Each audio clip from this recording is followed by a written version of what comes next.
shake, a quaking in the ground beneath you as everyone sort of stumbles on the cobblestones, and then you feel another rumble, and you see the tower starting to lift up. The skeleton head of a giant dragon beneath this tower, bones coming out, giant bone wings coming from underneath the hero's tower, and this chunk island of this castle-like tower floats up into the air, and you see all of the dirt and the rubble falling down from underneath this tower. This giant castle island floating in the sky as people are screaming and pointing out in the direction. He said they're going back to the beginning. We need a way to get into that tower. We need a way to get close to whatever the hell that thing is. We need an answer, but we need to get the heroes.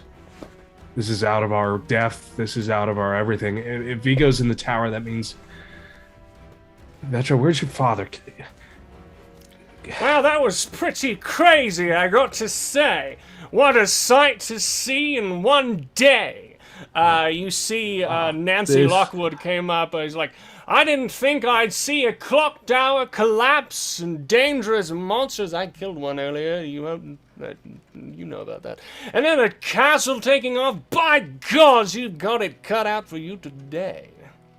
Nancy, was your father in the tower? Oh, yes, he was. That's pretty... Oh, wow. There's a lot of feelings there I have to dissect. Yes, he is, and I'm very worried. Lovely. This is all going to shit. New balloon really doesn't feel as awesome as it did a minute ago. Oh, dear. Welcome to the club. Yes. We need an opportunity to speak with the heroes or your father, anyone that's connected with the tower in any way. Well, I've got a hot air balloon, and I did see that Griffin battalion around here. I believe it's your father, Vetra, Vikander, I believe. Yeah, I mean, unless you guys got some magical flying things, I can't really help.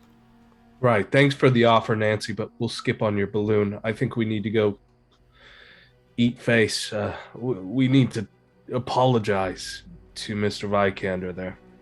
All right, I'm gonna go on a little sightseeing adventure. Thanks for saving my dad in advance. And he just sort of walks off. I think that there are pieces that we're missing. We can't run 20 miles quickly enough, but maybe if there's something that we're missing, we have we have bones, we have the claw from Nancy's Deep Stalker. Maybe I can check the bone. Maybe there's something that we're missing. Here's my At this worry. point, I'm like, oh yeah, and I'll pull the hand from my pocket. And I have that too, if that helps. I'm with you, Theo. The issue is that these people have been thinking a lot more long-term than we had any understanding of. And if they're going back there, the place where the dragons died, I can only assume that what they brought back here is the first of many projects to come to fruition. I'm for giving them time, but if we give them too much, we're wagering 20, God knows how many dead dragons coming back to life in a new war. If we can get the information fast enough, we can get ahead of this, but we don't have much time. I only need a minute. I'm trying to find the Griffin squad. I'd also like to look and see if Vigo was with them, if he's still on the floor. I think he's in the tower, but I just want confirmation. Okay. But the Griffin squad's first priority for me. I might be able to help get I might be able to help get his attention, maybe. She's thinking of using the spell Firebolt, kind of like firing a flare up into the sky in a very specific pattern or with a very specific array of lights, something that actually might get Vikander's attention because it would harken back to the war. Cool.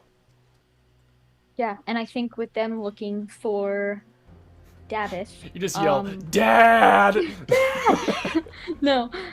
With them looking for him, I think Vetra will stay close to Theo only because Vetra doesn't really understand how the bone magic like even works. We've seen it's weird, but then we've also seen certain things like hurt Theo. So I think Vetra's staying by Theo and just like watching. Cool. Okay. All right. So this is the plan. Let's say Winnie and Dull. Winnie, you send off that firebolt into the sky. Just sort of like fireworks leaves a trail. Dull, you're looking around, and you do see actually off in the distance about like, I don't know, 15 griffins are flying towards the castle already, but you see about 3 divert and go over to where you all are, and then they sort of like circle the area. You see all of this smoke coming, still coming from the down crashed clock tower, and then they land down onto the ground, and you do see Davith is with them in his full plate, ready to go. He kind of looks at the scene. He's like, "What the hell is going on, Chandler? What's you see that goddamn castle taking off? The VIPs are in there. What the hell is going on?" A lot of shit. We don't have time to get into it. The long short is Theo's got some information to find out, and we need wings. We got some wings here, so I can help you with that. Looks like you'll have to use my help now, won't you? He sort of looks at everyone real quick. Listen, we can deal with whatever therapy we all need later, but this situation is hinged on the fact that if they beat us to where they're going, the Great War is going to return again. So stay focused, sir. We need your griffins. We need Theo to have as much support in what they're doing as possible, because they might be the key to stopping all of this in a moment, and we need you to take orders. Understood? I'll help. And he, like, when you said take orders, he kind of, you see him kind of stand back, and he's like, "I'll do as much as I can." And he's like sort of looks over at the other griffins, and he kind of tells them to like kind of get off, or I mean like make room, like extend the saddle so that you guys can get up behind them. And he's like getting on his griffin, making it ready, and kind of looking over at Theo to finish what they're doing. But during that time when Theo's doing this, Davith is going to be like, "So that castle's going somewhere, right? You say it's something about dragons? What is it? What does this all mean? I need to know details, son." Winnie, would you like to tell him? Yeah, sure. We can go over the high points. Well, I guess the question is, do you want to leave anything out? How much attention is Vetra paying to this conversation? I think Vetra's priorities are on Theo right now. So her eyes flash over towards Vetra real quick, and then recognizing that she's not going to be able to take any cues from Vetra in this very strange relationship that she's very much learning is in existence, Winnie is instead going to go into a mode that her and Davith, I think, have had before. It's their rapport when they're doing a field report. It's Winnie going out on the battlefield and assessing damages and then reporting back to Davith. It's them talking shop after a fight, and Winnie is just very quickly, very efficiently, with a lot of emotional removal from the situation, just facts as they are, rapid firing to Davith. I don't think leaving out anything of importance or significance. Okay, so he's like, "All right, so your investigation is connected to all of this, and apparently, so is the Hunchback. You found these eggs that have some sort of energy, and the bones of the dragon, and somehow that's connected to the tower, and is going to get somewhere, probably Southmore. And whatever it's going to do, we don't want that, so we gotta stop them from getting there. Got it. Right. And you have no idea who this master person is. We don't. Probably, What about these? But it's probably the same person who fucked over Southmore, though. What do you mean? Things seem to be pointing in the direction that whoever was at the root of whatever happened at Southmaw, or that figure who stood in the center of the battlefield, bodies everywhere, energy crackling around them, and a face that no one remembers. Well, that was... Probably who's behind this now. He kind of looks... He, like, hesitates. He's like, well, that was a decision made by all the heroes. Tom and Verdun had to deal with that. This individual intimated that this is all to be paid for a mortal sin that was caused at that battleground. Something that all of us are going to see through. All these anti-war people, they're always coming in here saying, we shouldn't have taken out the dragons. Well, you're not speaking Draconic now, are you? God, so they can comment all they want, but the war's done. We did what we had to do. Maybe I'd rather speak Draconic than not be at all like all those people in South Mall. That was y'all? Chandler, well, you were there. I mean, you weren't part of the meetings, but yes, we made the decision. The prophecy, if we didn't do something then we wouldn't have been able to end the war. More people would have died. We had to make the hard decisions. Well, And your things- final... Go, I can't. I I think can at the barely look at him sound, right now. yeah, at the sound of them like raising their voice, Vetra's attention is kind of split right now. Listen, we're all paying for these final consequences. And whether your prophecy was correct that it was the only way to end the war, there's a possibility of another because of the decisions that were made there. Whatever is going to happen outside of this is currently in crisis territory. We need to act fast. We're taking your griffins. We're going to see what Theo can find. The dignitaries inside of the tower are both sides inside there now. Right, yes. Last I knew, yes. But Vigo's there, so I'm sure they're safe, at least for the time being. But yes, we need to get there as quickly as we can.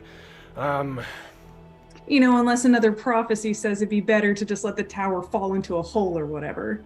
Right. If some man in a robe stops by and says the only option is to kill everyone in sight, I guess we'd do that first.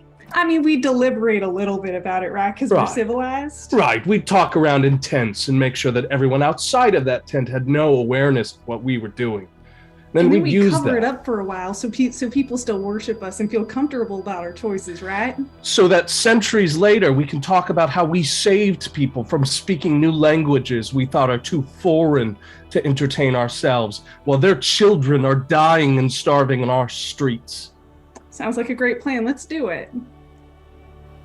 Davith pauses for a while. He looks down at the ground. He looks up at you, Chandler, and he's like, you were there. I would have thought you would have understood better. But I guess not. I'm disappointed. Good. And he turns and goes to his griffin. I would And like I'm to ass- follow him. Okay. He goes over to his griffin, and you see he's kind of just he's moving stuff around. He's not doing anything. He's just walked away. He's just... Petra? Disappointed, huh? Seems like a common theme. Here we go. I had so many things wrong. I thought that I was doing this to prove something to you. I thought I was doing this because I hate magic, and I thought I was doing this to show you that you could trust your blood more than your god, but you never will. Ever. And I thought I was doing this for you, but I'm not. Not anymore, at least. I'm doing this for them. And I just point over my shoulder to the three. I am doing this for me, and I'm gonna keep doing this for as long as they'll have me. You know why, Davith? They don't think they're above me when they practice their magic. I've seen them all use it. And they continue to look at me like an equally valuable member of the team. Last time we spoke, you talked down to me. You talked down to this group, thinking that my skills could be better placed somewhere else. Well, where else? Where else? At your side? While you're off pretending you have more important problems to solve or more important things to take care of. These people have never once made me feel like you've made me feel ever since you were granted any ounce of magic. And then it hit me. You were always like this. It had nothing to do with magic. You had far more important things to do even before. Growing up, there was always something more important. And I used my quest to find where magic comes from as an excuse, some sort of scapegoat, something I could fix that would explain why everything is more important than your own fucking daughter. But I can't fix that. I can't find something to fix to explain it away because it was just you. It was your choice. And I was fighting so hard for you to believe me, for you to see me, for you to trust me.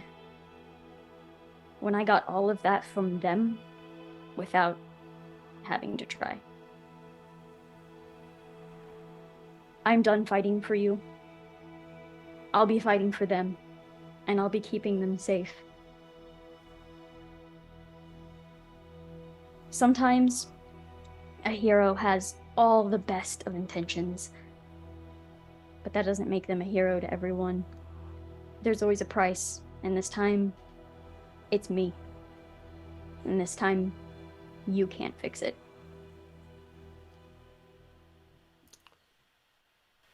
You see Davith looks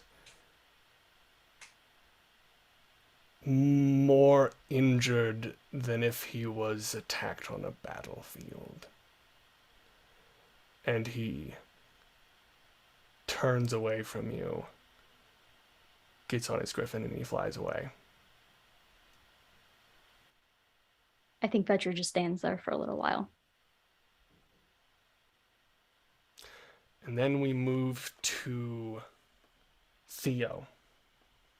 What are you doing? You have this hand and you have this bone from the monster. What do you want to do?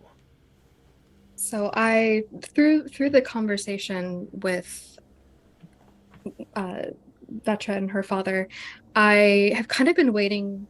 I've been prepped for a couple of seconds, but I've been waiting for Vetra to rejoin, because when she does, I take her by the hand very, very quickly and just check and say, "Are you okay?" Yeah, let's do this. Yeah. All right. One last time then. And I take my dagger of essence and I will stab it into the center of the palm of this hand, and I start to chant very quietly this language, ancient language that none of us really know or understand. I don't care that we're in the street this time. I just want the answers that I'm going for. And I realize as I'm doing this that when I've done this before for enemies or for creatures that have a reason not to like me, they do not listen and they do not answer my questions. So I decide, as I'm starting to lose the grip on reality, that I am not going to approach this ghost, this memory from the dead, as Theo. I'm going to approach it as Theta. And as you are coming this realization, the shifting in attitudes, as you plunge the knife into the hand, it's as if you're plunging the knife into solid ground. Because there is nothing to connect it to. And the only reason for that is if this creature doesn't have a soul. There's It's nothing not- to connect it to on the other side, because it was just, like he said, a creation. They called it a demon, maybe. What's wrong? What's happening? I throw the dagger in the hand away from me, and I kind of like clatter back. There's nothing there for me to draw back. It's always hard, but it's never been this hard before. There isn't anything to bring back. There's no soul that I can recall, and that means if there is no soul in him, then there might not be any soul in me. You begin to think about the dagger and how you summon people. When you put the dagger into the bones, you call their soul into your own body. And it makes sense how that's possible now. I can keep trying. It's like I'm the vessel for it. So, oh God, do I have to stab myself? Okay. I'll do it. Vetra, will you get me? No. We don't have all the answers we need. I don't care. There's things that we're missing, and we can't help Pico and all of the other people in the tower if we don't have the information we need. This has never happened before. And as you see the tower sort of floating, as it's floating over the city, as it's sort of getting near the bounds, out of bounds of the city, this hand turns to dust.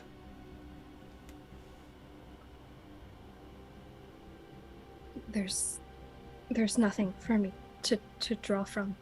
He's just gone. There's nothing that I can bring back, which means if I'm killed, there's nothing to bring back. There won't be any bones for anybody else to carry of mine, and the only thing that I know is that I'm a monster. I don't understand. It's nonsense, Theo. To take his word for your identity, you think that man can make you? Sure, he's no longer here. He's soulless. He's gone. He's whatever he said he was, right? But what does that make anything of you? If I die, who remembers me? If there's no bone to carry? If there's no soul to bring back? If there's no soul in me, then what am I doing here? If there's no soul in you, there's no soul in any of us. What are you doing here? I don't know. I'm useless. I breathed fire and I almost killed everyone. I turned to stone. I almost got Dylan killed. I haven't done a single thing right. And now the one thing that I've always been able to count on, that I know that I should be able to do, I can't even do it. Theo, you do look down, and though the hand is turned to dust, the bone from the monster is still there. You're not useless. Don't ever say that again. We don't need to justify why you're not useless, but if you need something to cling on to, you've helped us figure out what actually happened in Southmaw. And sure, one plan goes tits up. Let us not forget the ooze ball, even though I would prefer to. But another one could go right. There's always another bone or something. There's gotta be a pithy saying in there. You have been our secret strategy since the beginning. Every time we run out of leads, instances, immediately we think to go with you. I mean, I cut off that guy's hand running up the stairs because I thought maybe you could use it. That's not something I would have done before I met you, Theo. It's true. Yeah, that was pretty cool. I've got one bone. It's not Beta's bone, but they could still be useful. Vetra, will you hold on to me? It's easier when you're all near. Okay. And I will take a deep breath, and I will take the dagger. I kind of like fetched it, just reached out and grabbed it, just taking like the deepest breath that Theo's probably ever managed. And I will try and get at the marrow of that claw bone that's left. And immediately as the dagger touches the bone, your eyes turn black, and you are in this other place, this between place, where it is a battlefield, a gray, a black and white battlefield as far as the eye can see, where you can see fletchings of arrows, spears, old banisters ripped, and you see people wandering this battlefield looking like they're searching for something that isn't there, and there's a couple of mounds of armor and bodies here and there, and you see again that black tower off in the distance that you know that you have to avoid. You feel yourself being pulled through the battlefield, come sort of like by your chest, like a string, and it draws you towards the person. And you see wandering, actually not the monster, but a person, a peasant. It looks like they're a farmer wearing a straw hat, wandering around looking very confused. And just to simplify things, let's say you talk to him here rather than him being brought back into your body. You see this man. He's like, "Oh, hello there. You happen to know where we are right now? I feel like I'm walking towards something and I can't seem to find it anywhere. I've been walking for a mighty long time." I've been walking for a very long time too. Oh, You don't know where we are. Do you know your name? Do you know anything about you? I feel like I'm supposed to be here. So that is one of your questions. He's like, my name's Gerald, and I don't know rightly where I am, but I feel like I'm supposed to be here, if that makes sense. It's been some time since I have been feeling like myself. Does that make sense? Almost like I've been living in a dream before I got here for now on a while now. I understand how that feels completely. Yeah. Is there something I can do for you? How do you remember your name? Well, I guess it's been some time since the last time I remember my name was, well, I was walking outside. I had to relieve myself, and I turned around and I saw a figure. He's in a cloak, and he had awfully sharp teeth, and he came at me, and then I felt different. I felt I couldn't see nothing, but I could hear things, and I could feel them, smell them, and I wanted to make the master happy, so I did what he said, but then I got hurt when I was supposed to bring one of them back, and then I tried to fix it, but I kept messing it up, and then someone else hurt me, and then I tried to make it right, but then they died, and then their assistant came, and he picked me up and took me, and then I ended up here. And then I remember my name again. We were herded here. We were brought here. What do you mean we were brought here? I don't understand what's going on. Do none of us remember how we came to be here? What happened here? I gotta go. And he's like, I gotta gotta go. And he just turns around and starts walking.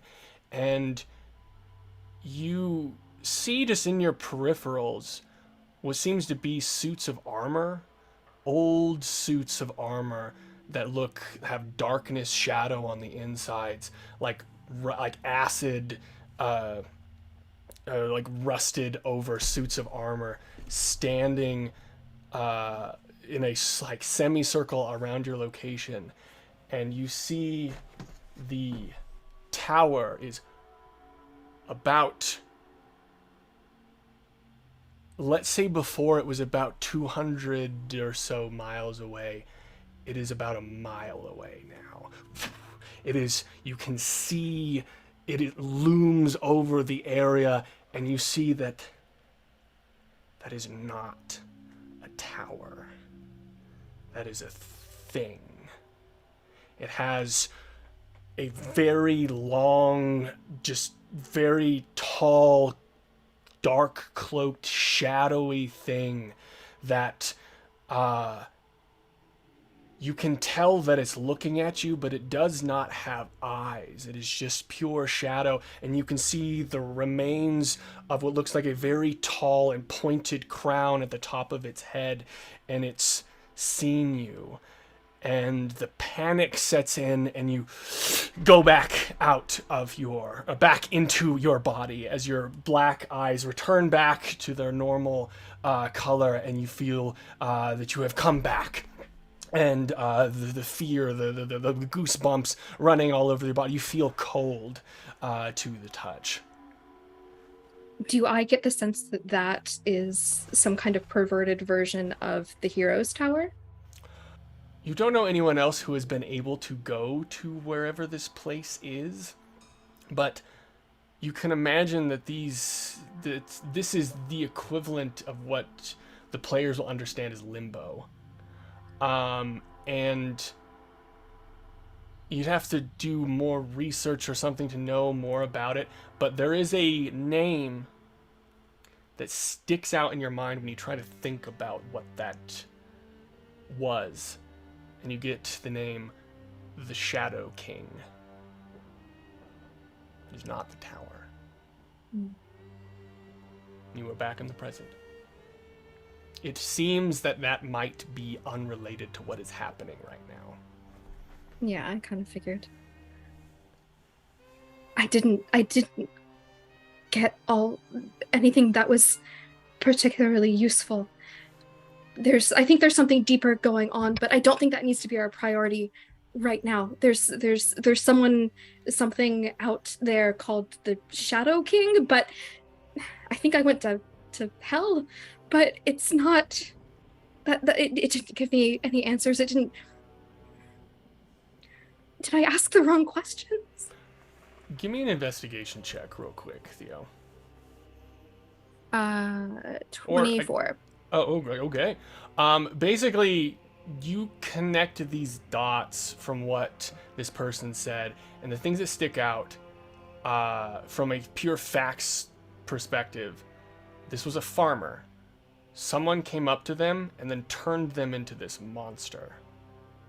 And then this monster was following their orders. Apparently they fucked up, which is all because that is the monster that accidentally killed Cornhole, turned Petey into a thing. You guys fought in that pit, and then apparently had that body that ended up at the morgue, and then was killed at the party. So apparently this monster has been fucking up and leaving you a bunch of clues.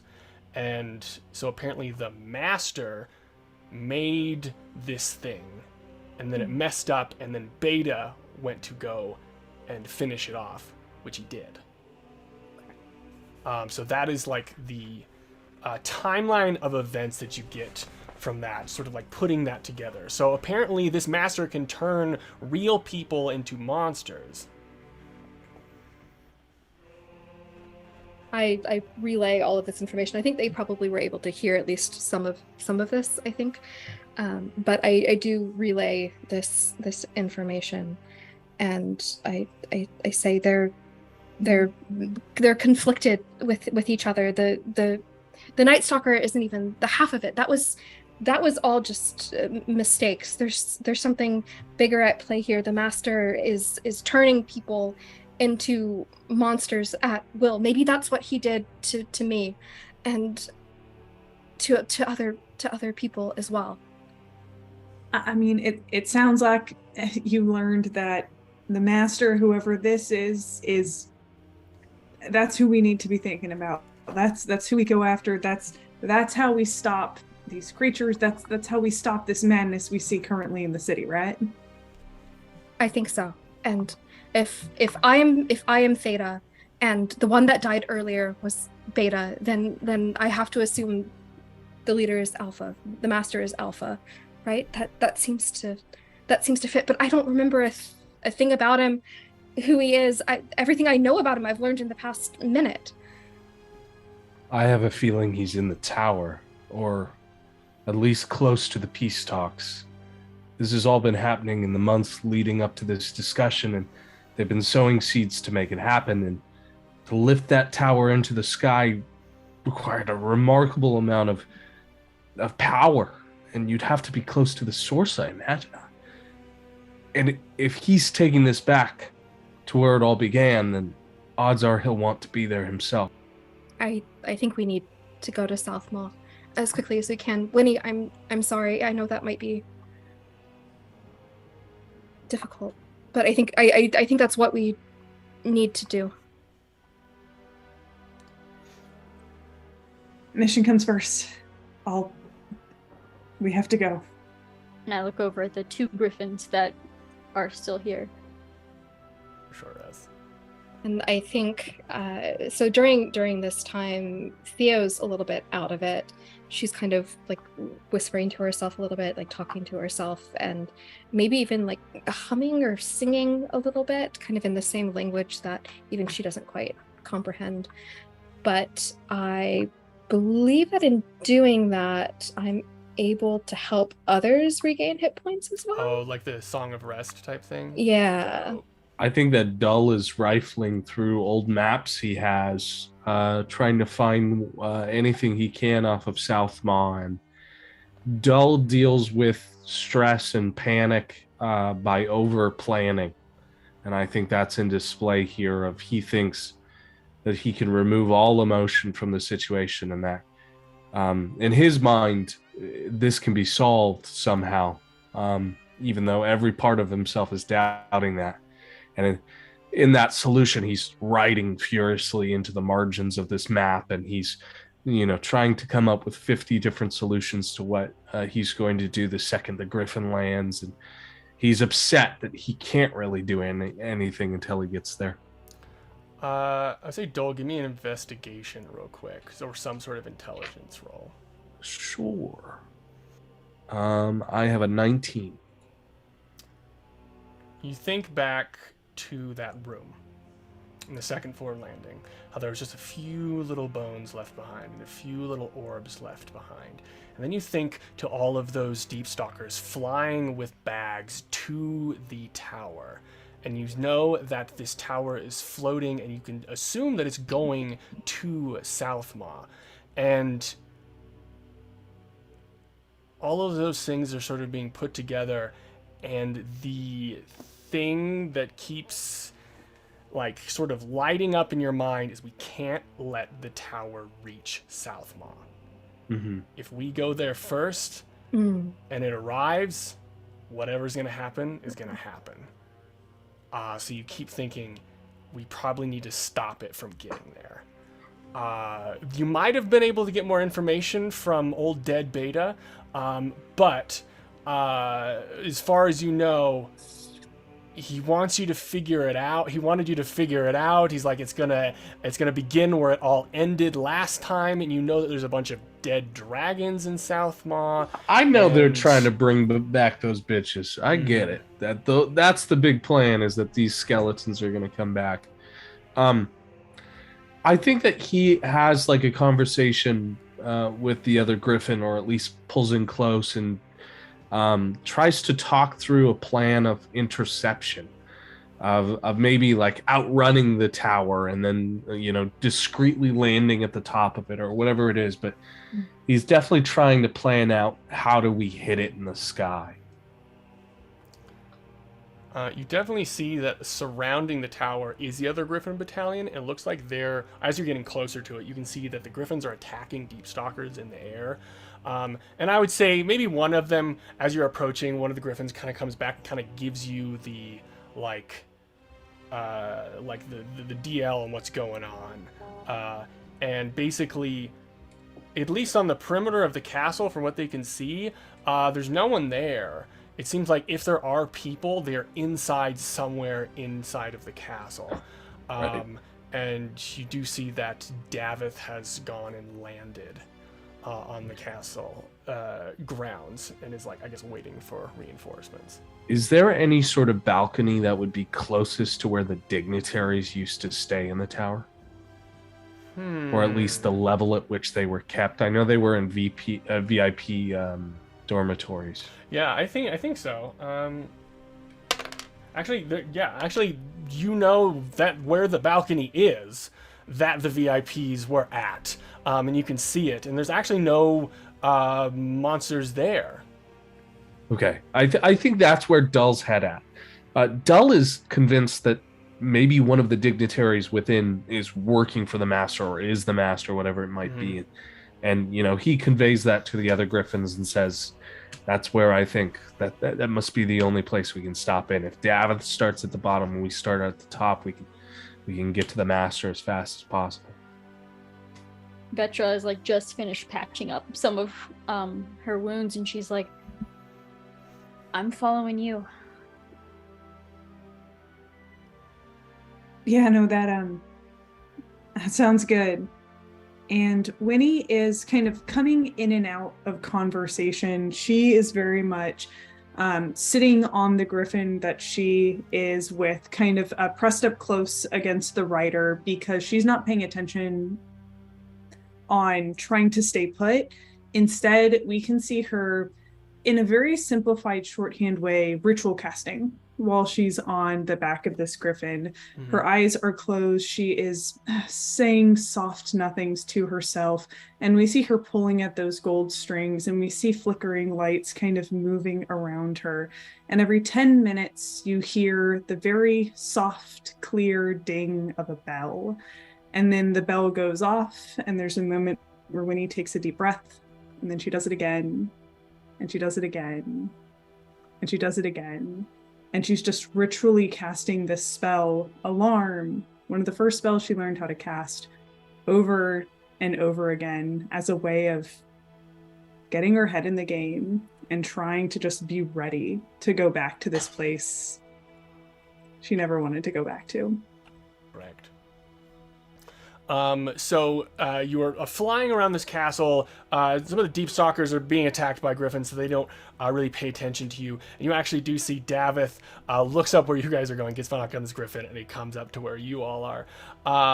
And you all land on this balcony together. I guess as you're flying over this castle, you see that the hedge maze has like fallen over. The statues that were on the front gate are in pieces. You do see bodies of guards strewn about through places. Again, there wasn't that many before, but as you land on the balcony, you hear an alarm going off, which is some sort of fantasy alarm. And you can guess that was the alarm that you asked Aruzavar, the little beholder, to set up. And it's just sort of like blaring throughout the castle. And as you land, you see Davith, and he's just kind of standing there and kind of nods to you all as you land. You are on the tower now. You can see into the room where the VIPs are, and it looks like things have been kind of crushed and fallen over, and you see some of their guards are dead on the ground. Well, I contacted the heroes, So hopefully they'll be on our way. We just have to hold off as long as we can, or at least try to stop this thing, whatever it is. So, Where's Vigo? I haven't gone in yet, but hopefully we'll find him inside. Listen, Davith, we think there's some sort of VIP here in this place. We don't know if they're undercover. I mean, the Or- Aduran and the Tormorgain one? The Worse. Peace The talks? person behind this.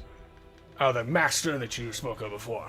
Yes. We're worried that he might have sold himself as a dignitary, or maybe he's here in the tower now. We don't know, but we know that he's present. He's on his way to South Maw as well.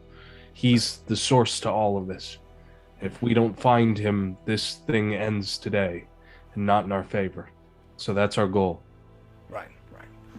You can see that as you were telling him that, he looked, he was like half listening to you, and he walks over to Vetra, and he's like, I guess as people are kind of like getting ready to go or whatever, he just kind of like stands next to you, and he's like, I'm a good hero, but I haven't been the best father. But I'd like to be.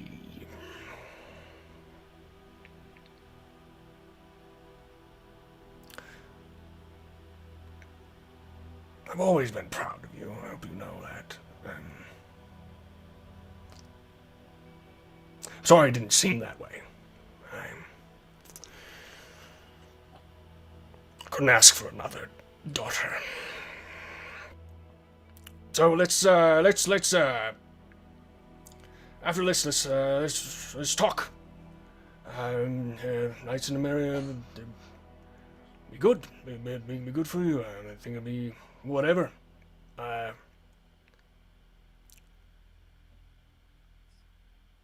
Yeah. Petra's been just like on purpose, just not saying anything and letting him kind of just stumble a little bit. And then she gets her shield ready, pulls her sword, and is like, after this, let's talk. And he smiles. He tries to hide it. He's like, right! It's a battle! And he walks by Chandler, and he's like, Winnie, would you like to go first? See, I remembered this time. I'll go first. He walks out in front. I almost gave him a point for that shit. It's on me. And he starts walking through. You can see battle marks throughout here, torn paintings. But you also see robes with dust kind of coming out of him, like where maybe a body used to be, laying at the feet. The dust reminds you of Beta, of how his stuff turned to dust. And as you're going through here, you don't find anything in the VIP corridors. But as you exit out of them, you hear a and then like a dagger hits the wall, like right in front of Davith's face. And Davith has these magic gauntlets that he uses. That is his weapon. And he's like, it's kind of like he like loads them, and you see like a rune light up, and he's like, ah! And he turns to the side, and you see down the hallway a cloaked figure. You see Vigo, who looks surprised, and he kind of is holding the wall and holding his side, and he's kind of like looking up at you. And Davith's like, God damn it, Tormont, you almost hit me. And you hear Vigo say, almost. And he's like, no time for banter, Vigo. Tormont, what the hell's going on in here? What have you seen? And Vigo sort of struggles over to you all, and he stops holding his side as he gets near. And again, Vigo is a gray-skinned tiefling with short horns. He has a hood on. He looks very, very pale, sickly most of the time, tired, and he has like the black cloak that covers most of him, a very like rogue-ish, broody type. And he comes up and he's like, well, I was with the VIPs and an alarm went off. I went to go check what it was, and those creatures. And he looks at Theo, those ones that you mentioned. Guards didn't stand a chance. They were cut down pretty quick. There was other people with them. They seemed organized. I don't know who they were, but they were cutting them down, and that's when the quake happened, and I looked out a window, so I'm assuming we're not on the ground anymore. But I got separated from the VIPs and fought my way back to here, and I'm assuming he kind of looks over your shoulder that they're not here. You're not, Uncle. Are you okay? You look hurt. I'm fine. And just kind of like closes his cloak. I saw them going deeper in, whoever these cloaked people were, but at least the alarm, and he gestures his head up towards Theo, and the extra guards at least bought us some time, but I don't know how much. Have you seen anyone in charge, a commander or anything of the like? No, but I have a feeling they're probably, and he gestures like farther into the castle. Does the name Alpha mean anything to you? He kind of raises an eyebrow. I think that might be the name of whoever is behind this. It's something to do with me. I think I might have been part of it, but we can talk about that later. We know that there's a master. We know that he's been turning people into monsters, and that those monsters have been wreaking havoc, and one of them caused a lot of problems, and that's what we were dealing with down in the city. But we think that he's here. We think that he's here somewhere in the tower. Where would he go? What is the most sacred, most important part of the tower? Where's the most power? Yeah. Any reliquaries? When you say Artifacts, that, the most vaults. power, he looks at Winnie, and I think they both think of the library at the same time. Great. All right. And just to be clear, what do we think are the consequences of dropping the tower out of the sky? Are we in it in this hypothetical? I wouldn't like Yeah. to be squished. David's like, Okay, so I Nick's- think we don't have to worry about that. As long as the Griffin Battalion are nearby and we message them, as long as they're not killed, I'm sure we can get out quick enough. But we're all in agreement this tower can't reach its destination. God, correct? no. If it gets to Southmaw, he resurrects every corpse of a dragon possible. It's heading to Southmaw. It's heading to Southmaw. I think he intends to bring back the dragons. Why? We really don't have time to go over this with y'all, but it sounds like dropping the tower's okay, right? Yeah. I don't see any issue. We can talk about Tom later. David's like, might as well just crush it. I think that's a wonderful idea. Where to? Vigo looks around. He's like, follow me. And he starts leading you down these corridors. And on the way, Vigo just kind of like sort of gestures towards the whole group. He's like, so, first mission going pretty well. Shockingly so. How did yours go? Do Right. I have a good read on how injured Vigo is? How you can give me in medicine or an insight if you like. Is it 18? He actually looks like either he's not injured or he's like holding it pretty well. Okay. Yeah. So I mean, he's just kind of making small talk as you're going through, and you getting closer to the library, and you can see it down this hallway, and Vigo is like, he's like, all right, let's, whoever they are, they're well prepared, so we got to make this fast, okay? And he looks at Davith, and Davith is like, sort of nods, and they both start heading up in front. What is everyone's marching order? I would like to be kind of in the front, only because of my shield. Okay, so let's say you're right behind Davith, then. Okay.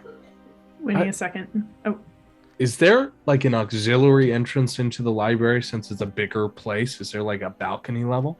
Yes, there is.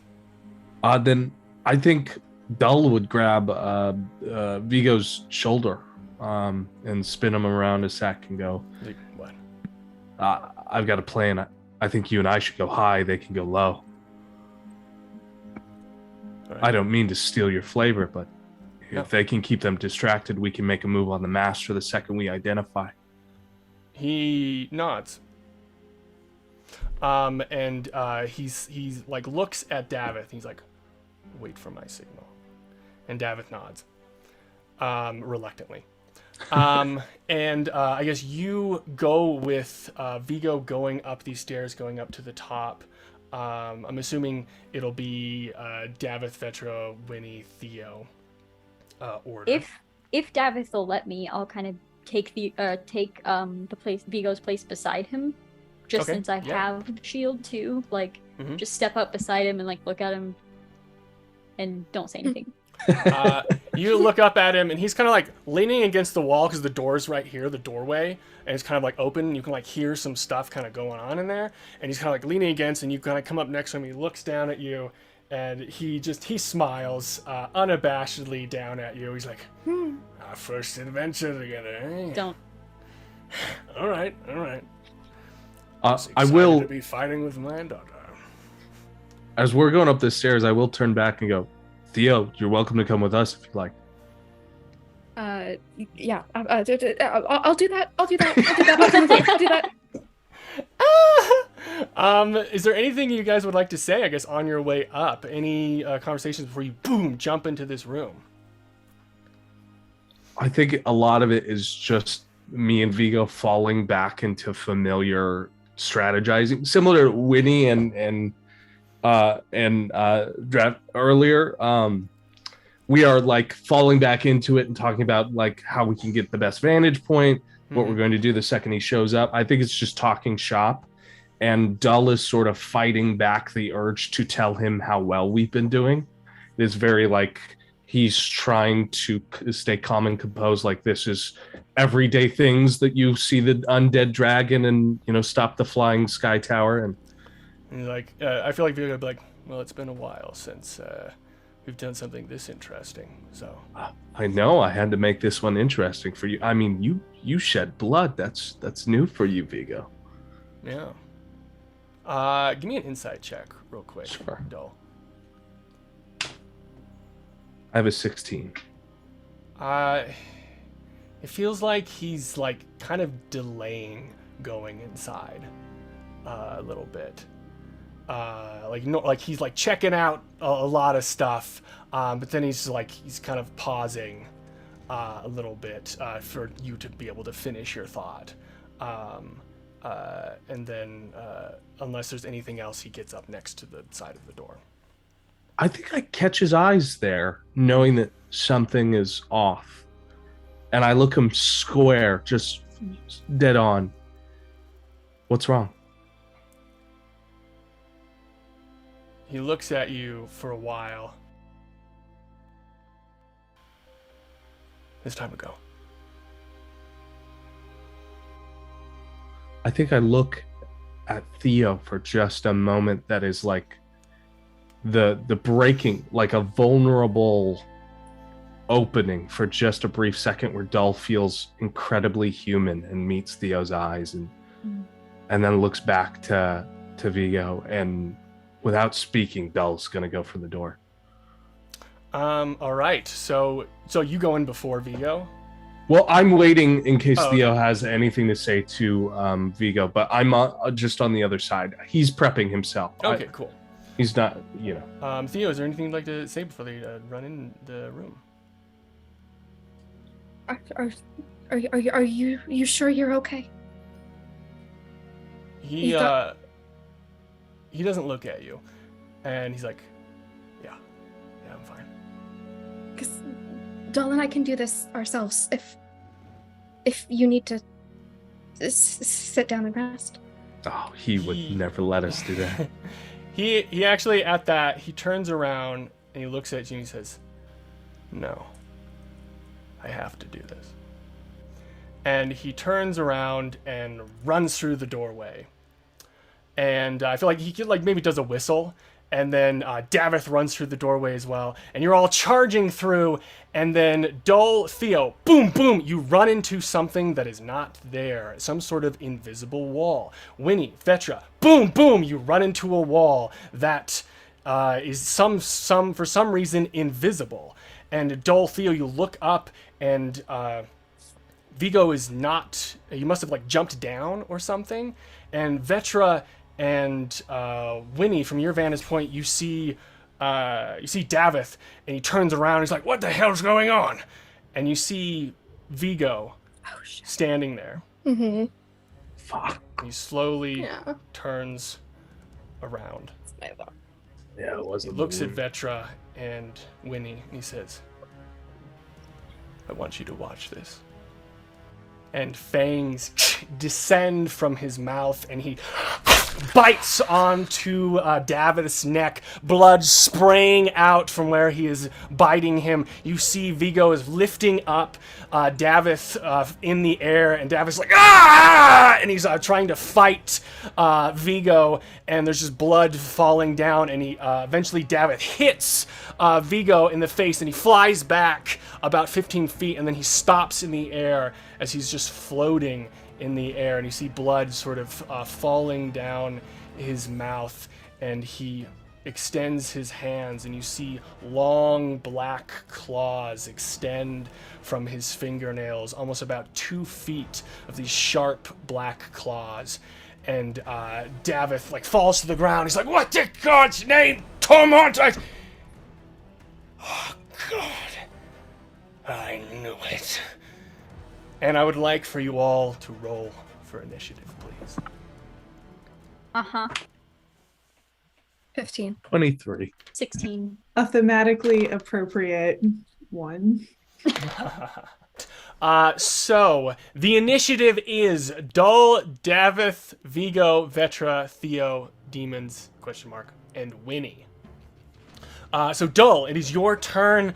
Inside of this library, it is how you remembered, but a little bit different. It is a very big circular room. It goes up hundreds of feet with all of these books and really, really, really tall ladders. There is still books and desks and things floating around, but in the middle, about halfway up, is this gigantic orb.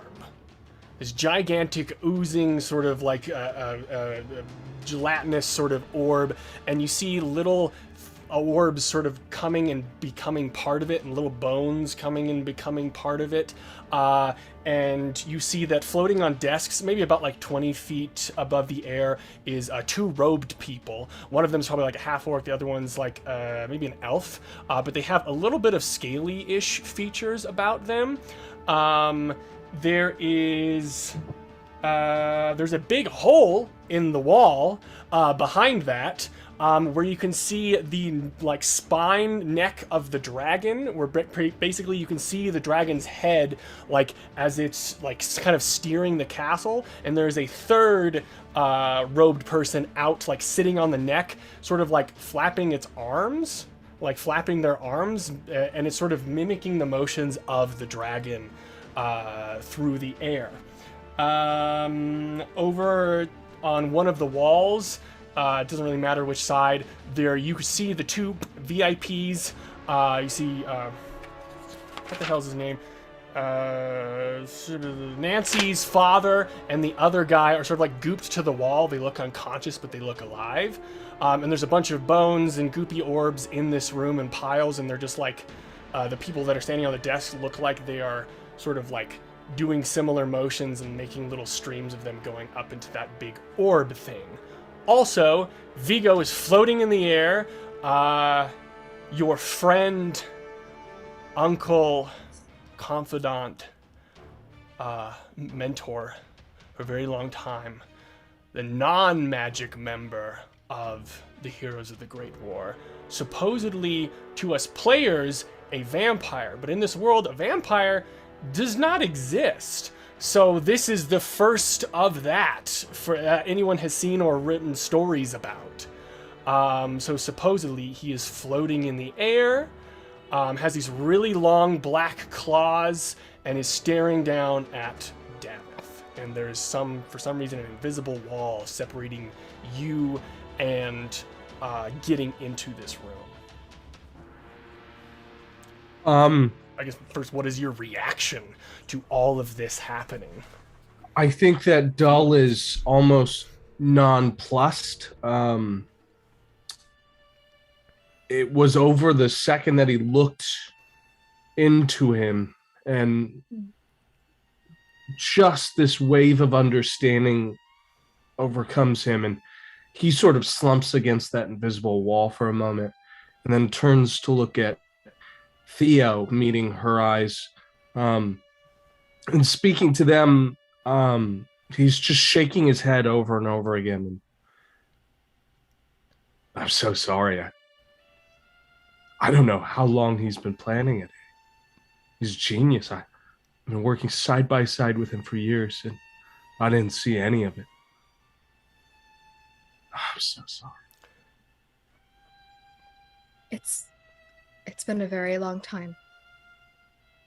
When he came to me on the battlefield and brought me here to do this mission with all of you, he said after it was all over, he would take me back to where it began. He wasn't talking about going on another adventure together. He was talking about this. He was talking about this moment, and he was mocking me. He threw it in my face. He was mocking all of us the whole time.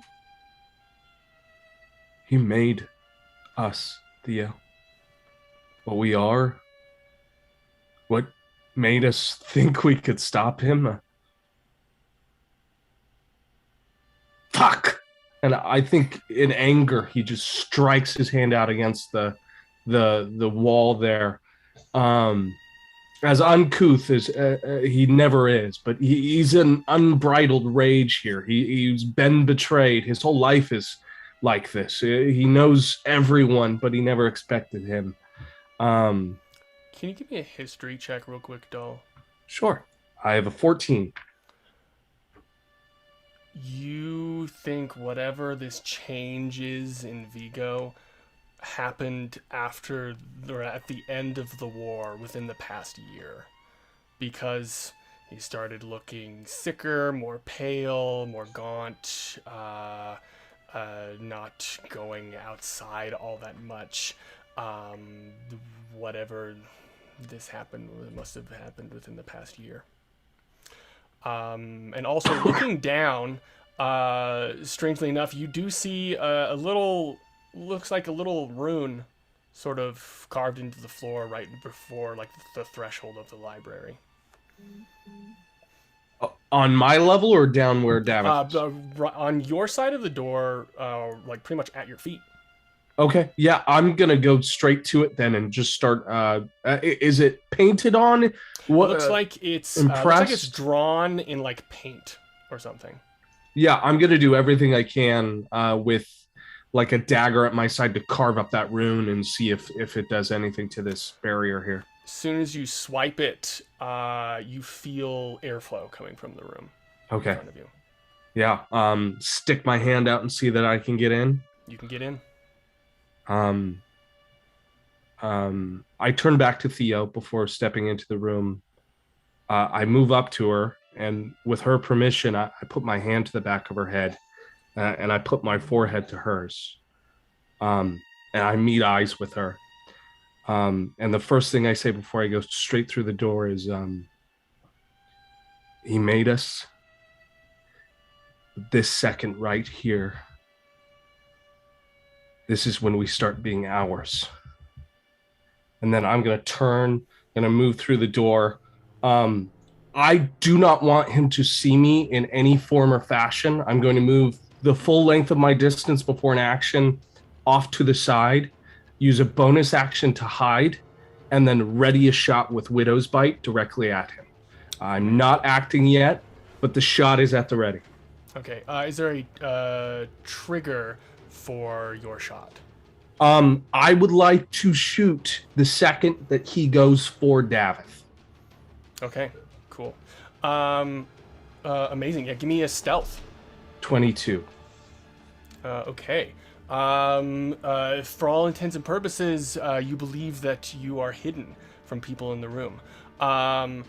The balcony that you're on is like a second level, and then it's like it maybe goes like a fourth of the circle of the room, and then it stares down. Because all the rest of it is like bookshelves everywhere with like big ladders, but there's also like floating stuff around and like books and other desks.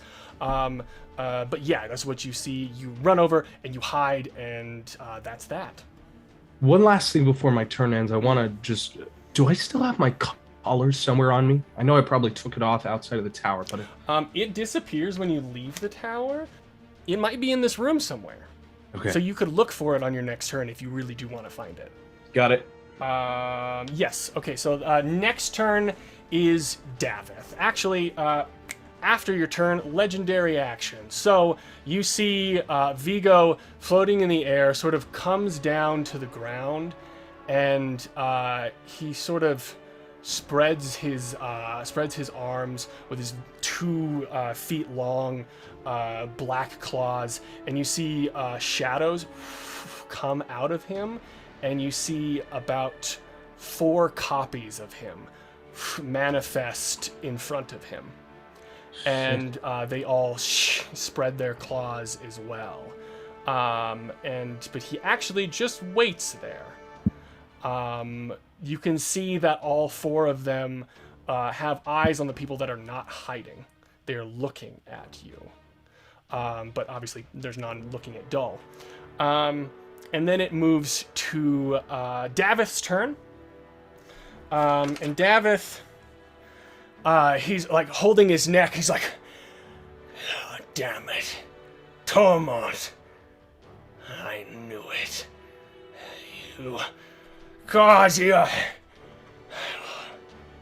You always thought the people of this world were shit just because they treated you cruelly, because you had a cruel upbringing. But what's your plan, huh? To bring back all these dragons and just wipe everyone out? Because you grew some sort of conscience after the war ended? You're a monster. And Vigo does not say anything. And Davith sort of lowers his gauntleted hands, and he's like, and I can kill monsters.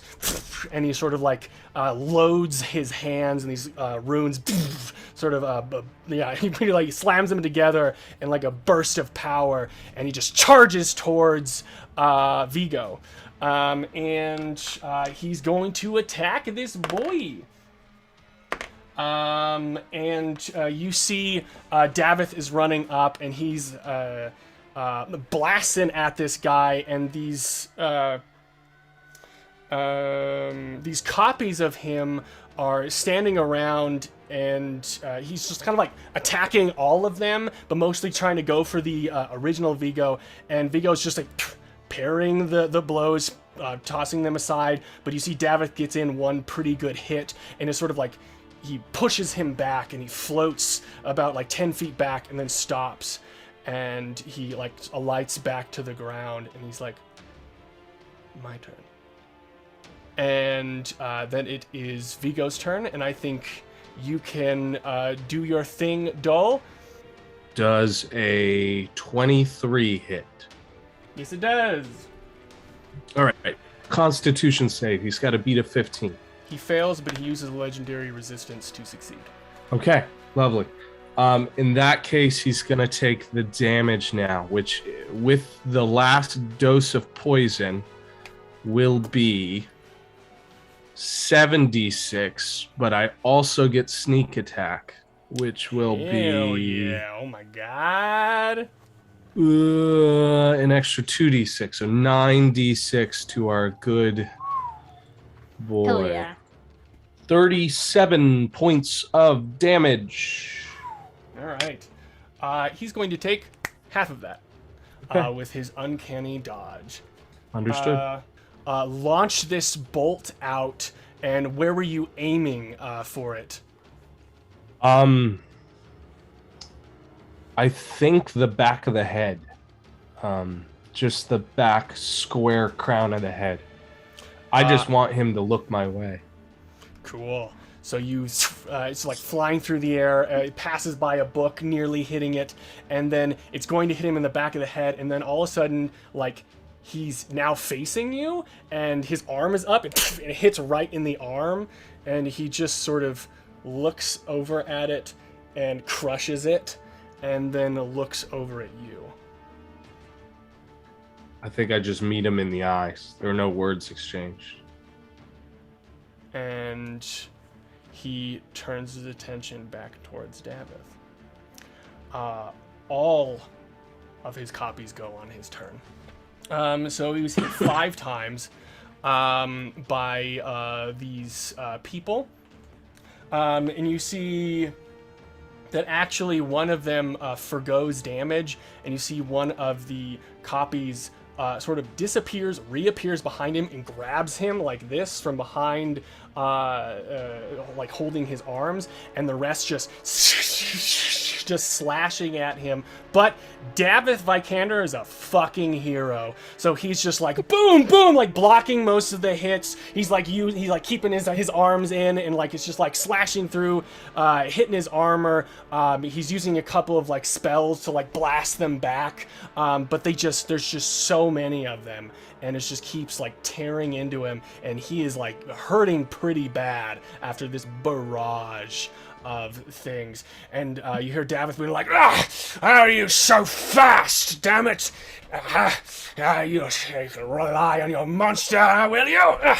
And it's just they're slashing at him, and Vigo doesn't say a thing, except it'll be nice to not have to hear that voice again. One of them, probably after they are done attacking, is going to move up towards Dull. They do not walk, they float, and they are just, with claws extended out, they just sort of float towards you, and they will reach you next turn, Dull. This is like a maybe 60-foot room, so like 30 to get to the center. Vigo disappears. He has sort of stealthed. The rest of his copies are still there, but the original one is gone from view right now. Next turn, which is Vetra. So, full transparency here, Vetra would not think to look for a rune or anything that would be blocking this. She probably would immediately just start smashing into it. And while I'm doing it, like, I want to be not looking at whatever is happening to Davith. Like, I don't need to know that right now. She's hit it a couple times, mostly with her shoulder, and she, like, braces herself with the shield, is looking at the hole in the wall, and then asks, are we bringing this down?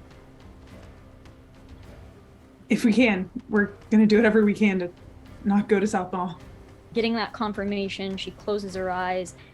And when she opens them again, they're glowing. The bluish arcane glow slams the shield into it, and it's not even like that slam that does it. It's the force that goes through afterwards that just kind of like blasts, almost like a visible hole in this like force field, hole. Yeah, until it's like kind of eating it away. And then I am going to... Glass shatters, basically. I am going to just charge through the room towards the hole in the wall. Okay. It is 60 feet across. My speed is 40, and if I'm assuming that was one action, so I'll just run that 40, and that's just my intention, is to keep running. Okay, cool, yeah. Is that all that you'd like to do with your turn? Just like get all the way over there? I think so, yeah. Cool. So you running through this room, you see some of the Vigos are slashing at Davith. You run past, and the camera sees one of them turn around from Vigo, and at the end of your turn, legendary action, it poofs in front of you. I mean, you have run the whole 45 feet, but it poofs in front of you and just looks at you with its claws extended. Next turn, we go to Theo. Yeah, you know that moment you can sometimes pinpoint where someone's heart just is ripped into.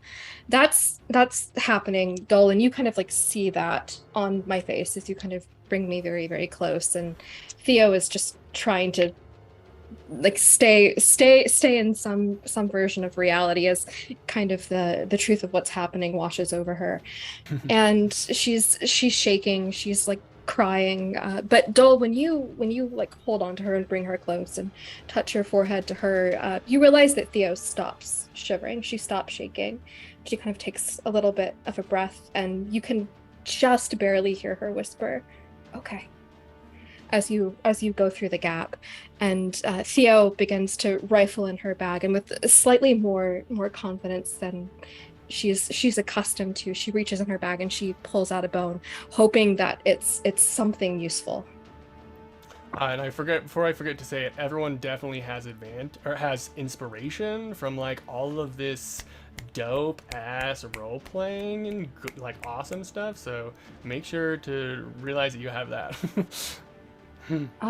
Yes. So you all watch as Theo wrenches this bone free and looks at it, and her eyes kind of go wide and go black as she also disappears into the ether. My question is, do I disappear in the same way that the Vigos did? It seems to you that Vigo he can just move really quickly. He's probably just hiding somewhere in the shadows. Okay. So he's not in the ethereal plane. Okay. That's fine. That still works for what I'd like to do. Can I do some kind of check on the room? I've known Vigo for a while. Yeah, I learned a lot from him. Yeah. He didn't roll 17? Oh yeah. He rolled a 14 and all you guys' passives are 12. So he is basically just in a shadow nearby Davith, but he's still sort of staying in the middle-ish of the room. It's just kind of, you just can't, it's something you wouldn't look at or notice, but he's just all kind of off to the side, basically. Mm-hmm. So I can see him, but he can't see me. Yes, yeah, because you're in the ethereal plane. All right. Then I approach Vigo, and I'm walking much quicker than I would normally. This is maybe like the first time that I've actually like approached him like head on and not been like afraid to or worried. And I go up behind him, and I will take my dagger, and I will try and shove it into his back. 14? That does not hit. Oh, shit. So you go to hit him. You could use your inspiration you just got. Yeah, you can use that if you'd like. Do I get to re-roll? Yeah, re-roll. Okay. And just take the higher of the two rolls. Not the metagame, but kill that bastard. No, yeah, hell yeah. Yeah, that's a little better. That's a 17. Nice! That hits. You feel the fates change your destiny as you feel like you were going to miss, and then it meets its purchase. Give me the damage. As I stab him and I become visible again, I kind of lean in, and I'm not even trying to be like creepy Theo. My heart's just broken, and he sees me whisper in his ear, "Why did you lie to us?" 3 piercing and 4 psychic, and he's also afraid of me. So you do stab into him, and he turns around, kind of curious that you just stabbed him. It doesn't look like he felt it. So he looks at you and a little bit shocked, and I guess goes to take a step back, but more of like a float sort of back, and you said, "Why did you lie?"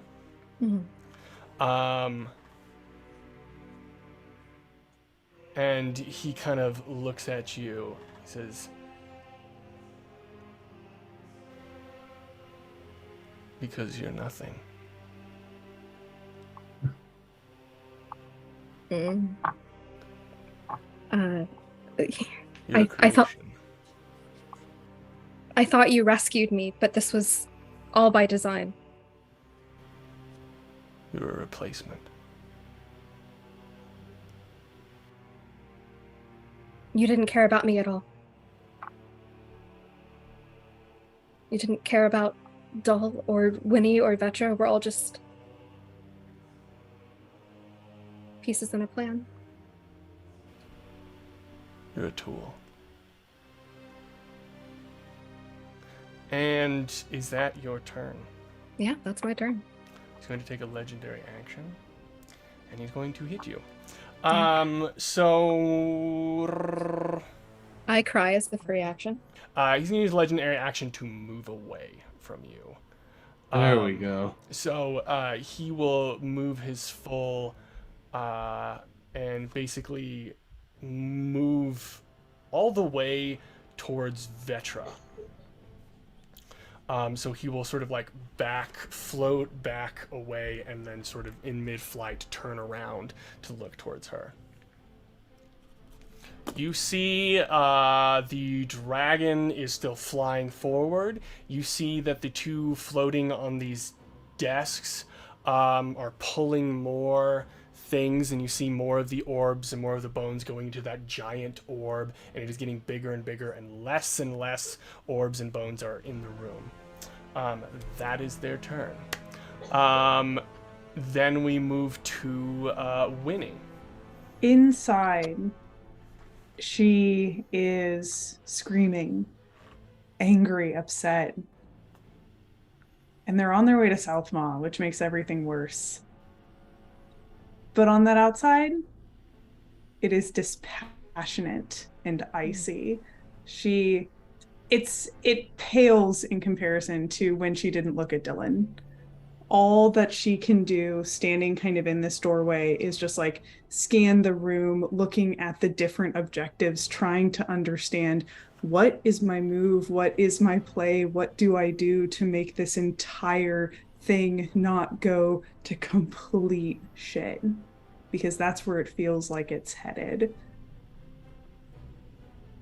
And Winnie is scrambling, kind of trying to go through her like mental Rolodex of spells, trying to figure out who does she help, what does she focus on.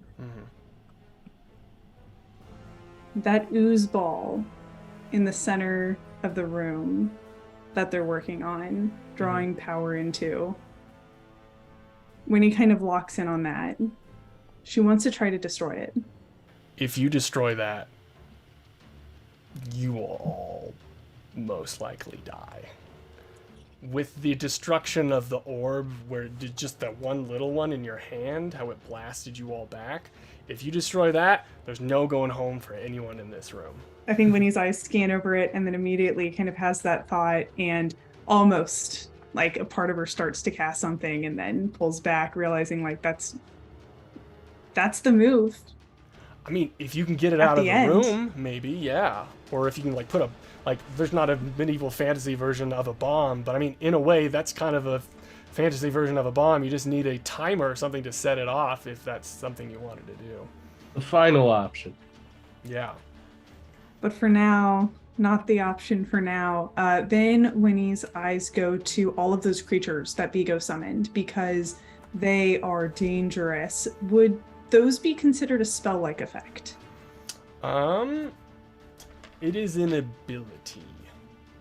Okay. So that probably would not work either.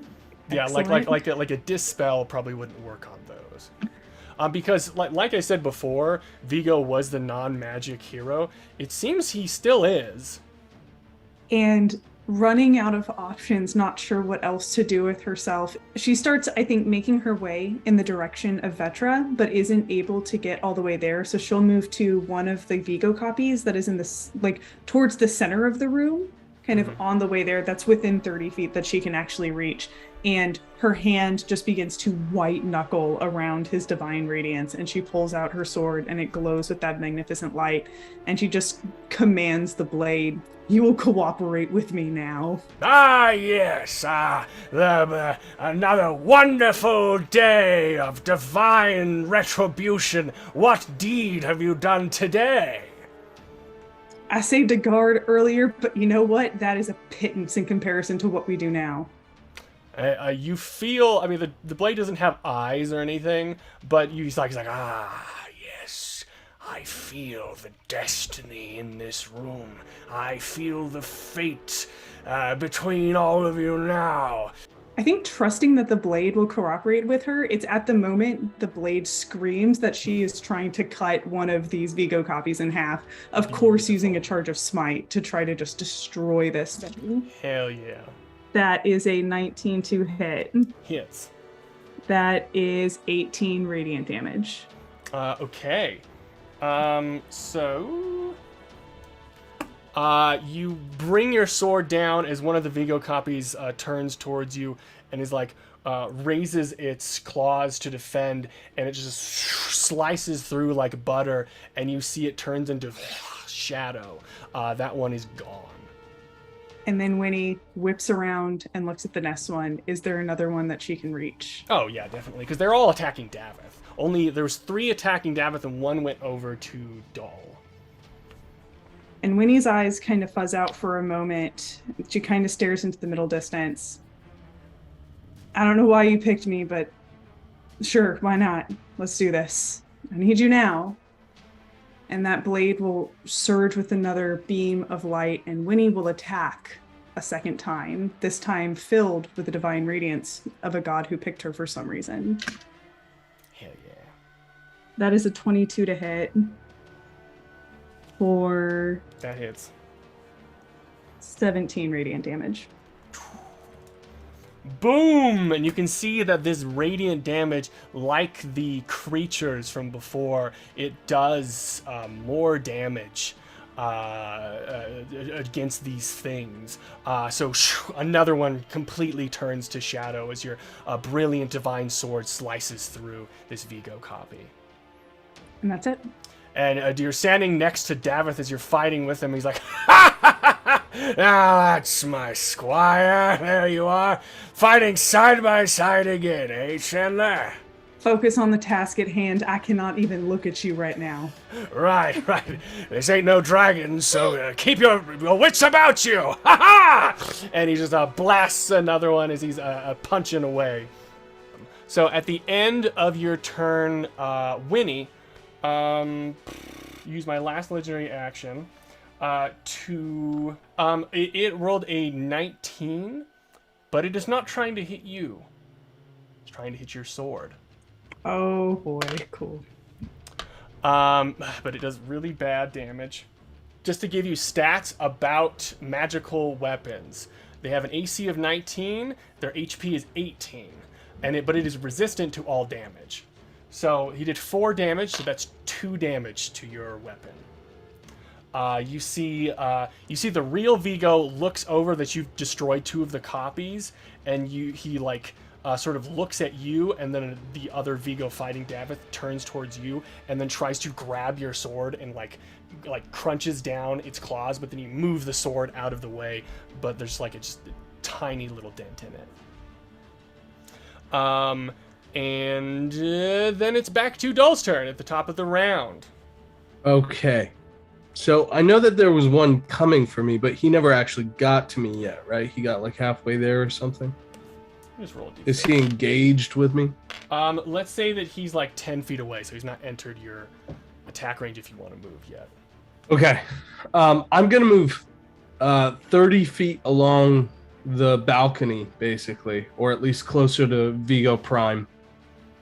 And I'm going to use my bonus action to hide again. I'm basically, in my mind, like leaping from the balcony to like a bookcase or something on top, so that then I can get down and prone as possible, trying to stay out of sight from the one that was pursuing me, and now Vigo Prime as well. Okay, give me an athletics or an acrobatics to just jump.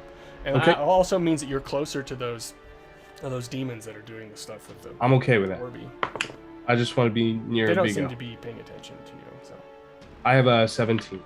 that's your acrobatics. You were successfully able to jump over there. Now give me your stealth. It's a 16, so I'm not stealth from him either. Unfortunately not. You see the copy of Vigo follow you as you jump over to that thing.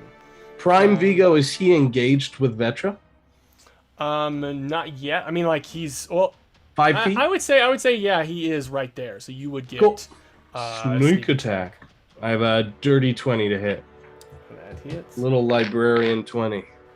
So at first he takes 14 points of damage. And as that lays in, as the syringe sort of connects into his arm off the side there, I like to think that Dull's voice sort of drifts off as this clouded fog begins to drip from the syringe itself into Vigo's headspace. And in the back of Vigo's mind, he can hear Dull speaking. And he says, I should have known. Really, this is your best work. I would have never guessed you. I would have never even thought. I'm going to miss you when I kill you. And he's going to take an extra 2d6 from my ability called Psychic Blades. So I'm expending a bardic inspiration to deal 2d6 psychic damage. As my words fill his head. It connects off. He feels that in his head. I hope he looks back at me. Does he? Yeah, he does. He as it hits, and then he hears this, and then he sort of looks up. Once he's looking at me, Dull stands up on top of the bookcase that he's on, and he takes away Widow's Bite, collapses the tattoo and everything. And he goes to his side and he draws his broadsword and he looks square into Vigo's eyes and points the sword in his direction. Says, I should have known the second that you were bleeding when we first saw you. Never see you bleed voluntarily. I didn't say it was my blood. I think that Dull is just ready for him to come directly after him. Now it turns to Davith. So you see Davith sort of slam his gauntlets together. He's like, you don't stand a chance, Vigo. And you see him just sort of, slam nat 20 into one of the copy's faces. Just turns the shadow right away. He's like, oh, watch out for this one. And just uppercuts the second one, and it turns to shadow as well. And he's like, what's this, Vigo? It's just too easy. Come on, give me a challenge. And he runs over to meet the Vigo Prime. And then it is Vigo's turn. He turns to you, Vetra. I'd like you to either roll an insight or investigation for me. 18. What this ability is, bonus action, basically he is feinting you. He's trying to deceive you about which way he's going to go, and he successfully did that, giving him advantage on his attack. Does a 23 hit you? Yeah, it does. Okay. He's going to forego that damage to grab you. You are grappled by him, and then he's going to bite you. Great. Does a 15 hit you? So I have my shield, so it's a 16. So I would like to, because it would have hit me without my shield out. So I would like to imagine that he goes in to bite me, and I just stick the shield up and block it. Amazing. I love that. So yeah, you successfully do that. He sort of looks around at everything, and he still has movement. So he floats directly up, 60 feet up in the air with you, still grappled. Great. And he kind of goes up in the air with you, and he's going to still hold you for the moment, and he'll just be like, your father always was a fool. You're right. And he smiles at you. That is his turn. So now it is Vitra, your turn. You can do a contest to break out of this, or you can like hold your turn for when I don't know for a thing later. But what would you like to do? You are 60 feet in the air. I'm just gonna try to drive my sword through his gut, Amazing. preferably. I'm gonna do this reckless. Cool. Amazing. Yes. That's a 17. That hits. Ah, yes. Okay.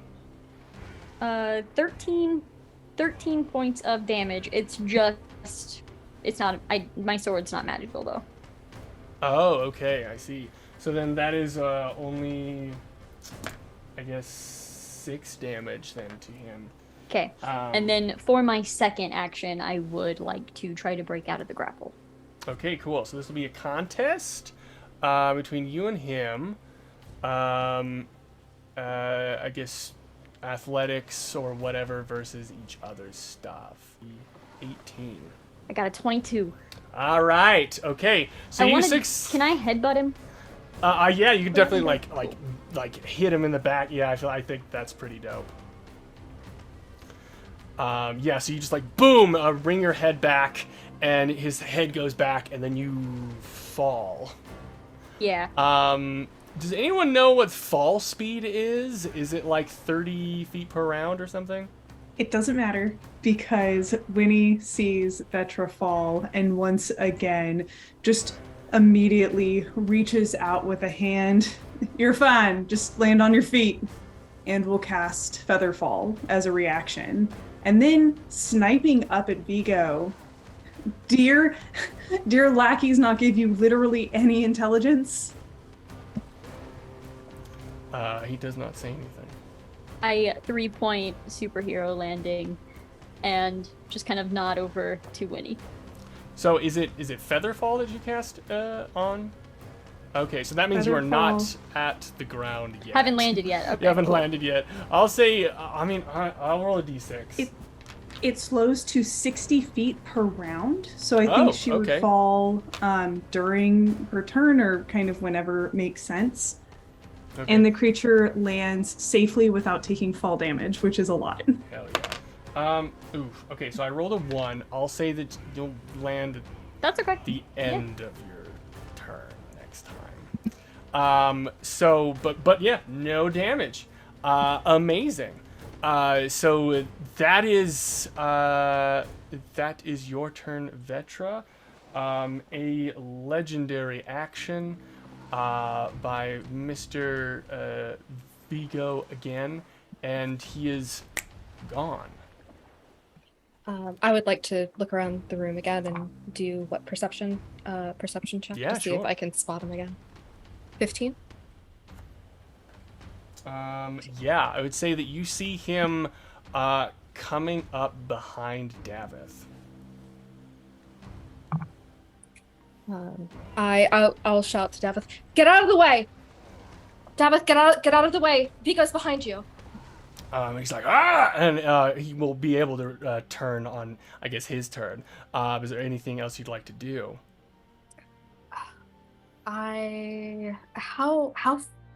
Vigo's on the ground now. How far away is he from me? I'll roll a d6. Unfortunately, he is farther than 30 feet away from you. Oh, shit. Okay. In that case, I'm going to do the only thing I can do, and I'm going to draw a bone and hope that it's useful. How far away is he from me? Let's say 40 feet. Well, I wasted it then. So you all see Theo pull a bone out of her bag. She looks at it and says, "God damn it, again?" And she just spews dragonfire 30 feet in front of her in a cone. But it's like it just does not reach Vigo. It's like just a few feet away from reaching Vigo. She's fuck. How oddly fitting, though. He just kind of like looks over, and then just looks back. Just kind of like, what was that? And then goes back to what he was doing. If that is your turn, he will use another legendary action to attack Davith. So you see kind of it's very similar to the first thing that happened at the beginning.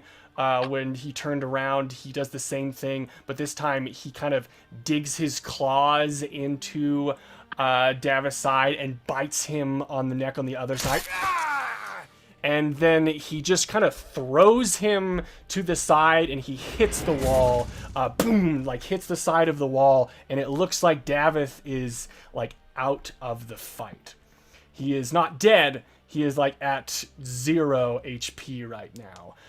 He looks like he's struggling. He's like, you gotta stop him. They're doing something. He doesn't want you to get to those. Stop him. You see that these the two demons on the outside were like moving all of these bones and orbs, and you see that all of the bones and orbs in the room are gone now. And they have moved it all inside of this big orb, and you can all feel the energy coming off of this orb. This quote-unquote bomb is ready to go. And you feel the energy kind of like crackle out from it, lightning-like, and hitting things in the room, and you see those things kind of glow for a second and then return back to normal. And you feel like also the dragon is going faster now. And Theo, since you're making a lot of perception checks, you can see out the front hole of this room, and it looks like you can start to see the outline of the Southmar ruins coming into focus. And that is their turn, and his last little legendary action that he can use right now. You see Vigo turn towards you all again with blood dripping down his face, and he extends his arms and he raises his arms again, and you see 4 copies of him appear around him again. I don't know what your goal is here, but you're done. We're done with this. I thought I trained you better than that. And when he doesn't take the bait, instead she swings her sword. The attempt is to go for Vigo Prime, and I think in this moment she is going to, bull rush through if she can, barrel through attacks of opportunity be damned. Okay. Amazing. I think that's super awesome. You'll just get 2 because you're going through 2 of them. They're going to try to hit you. We'll see if that does not hit. That one might. Does a 22 hit you? Yes. And what they do actually is, what's fun about these little vampire boys, they can forego damage to grapple you. So they forego damage with their claw attack, and they grab you. So you are unable to reach Vigo. Shit. And you hear the Vigo copy next to you. You'd be like, how I trained you, you would have been able to actually get past these. I'm disappointed. You're trying to get a rise out of me, and I think it's because you're worried. This is just a roadblock. Winnie tries to, I think, use her action to athletics her way out, or to break the grapple. Yeah, Oh, sure. you know what? Screw that. She's in a grapple with this creature. She tries to cut it with her sword. She knows that works real good. Hell yeah. All right, give me that attack. 16 to hit. That hits. 24 points of radiant damage. Oh, yeah, that's that. They're toast.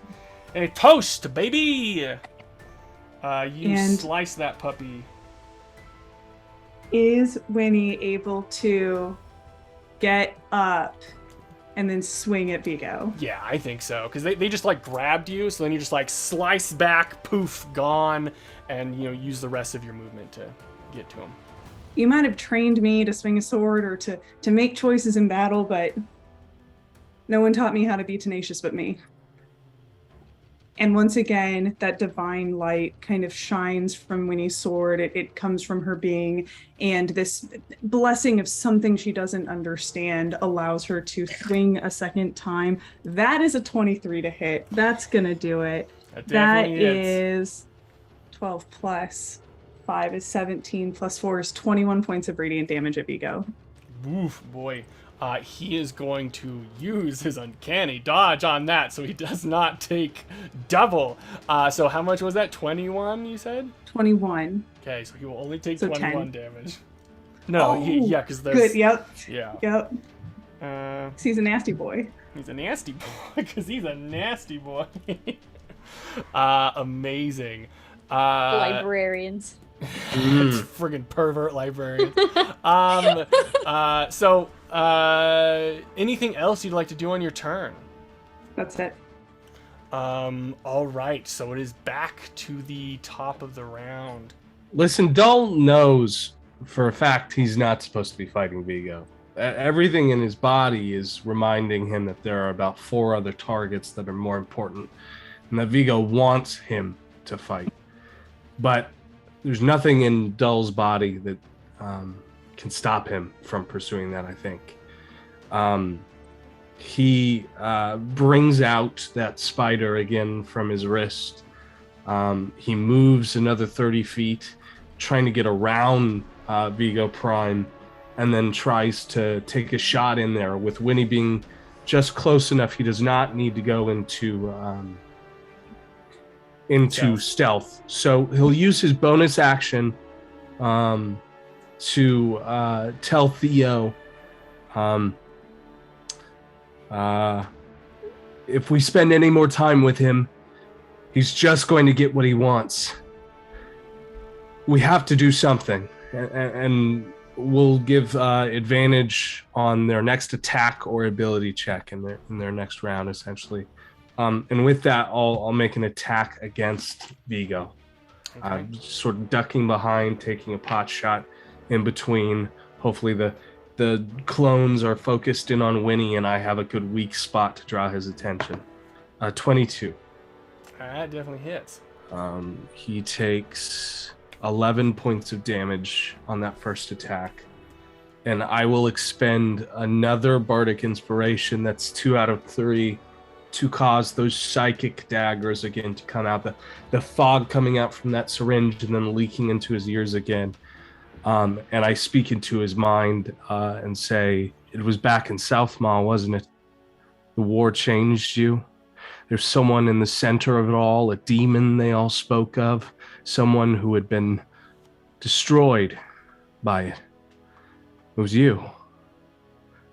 You thought that you could change all this by becoming one of them? By doing exactly what you always swore you hated? You deserve this. You deserve this worse than anyone here. I'm taking you with me. And he'll take that additional damage. Another 10.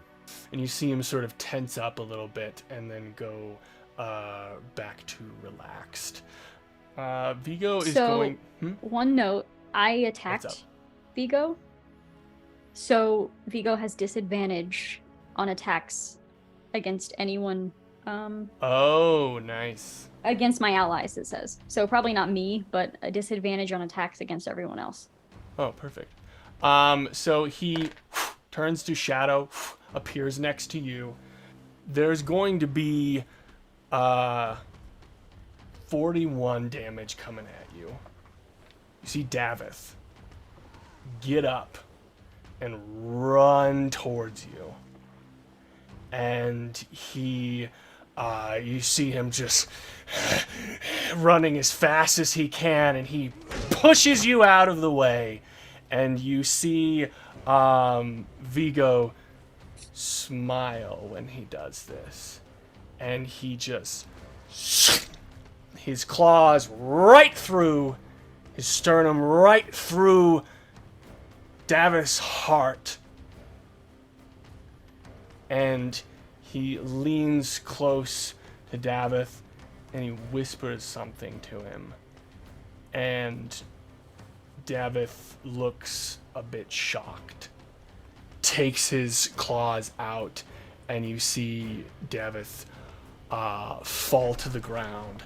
Just blood all over the place. That is when you are hit when you have 0 HP. That is 2 failed death saving throws. You see the light leaving Davith's eyes. And he's like, he's near you. I guess he kind of like, he probably falls into you. So you have him in your arms, and he's like, I really wanted to go on that adventure with you.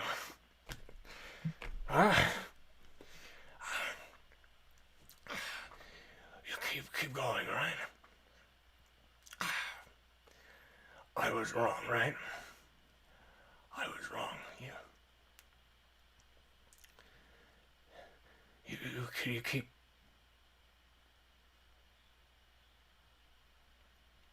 He's gone. I think there's this weird moment of like looking down at him and knowing I should feel something, but I'm just pissed off and just kind of look back up towards Vigo. And Vigo has no expression on his face.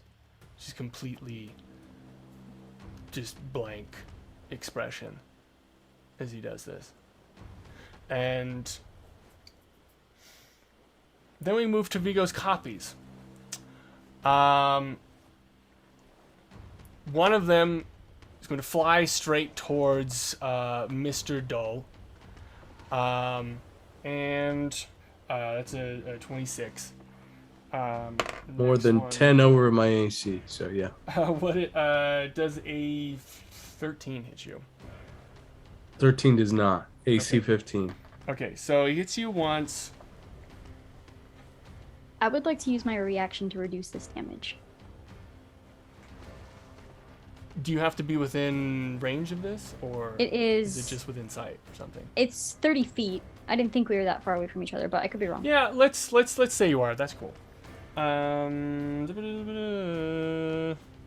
What do you reduce it by? 2d6. So I will roll that. That's 11. Holy shit. That was a good one. Yeah, he takes 0 damage. Standing up, I'm like just staring at Vigo, and then I hear one of the copies like move over to swipe at Dull, and I just turn and I like arc my arm back and I toss my shield, and the shield itself like spins over to go in front of him just as the attack is coming in, and then the shield kind of disappears in that same blue light that comes from my eyes when I'm raging and then reappears on my arm. Hell yeah. Just boom, reflects off this this attack, and you see the Vigo copy put something in your pocket.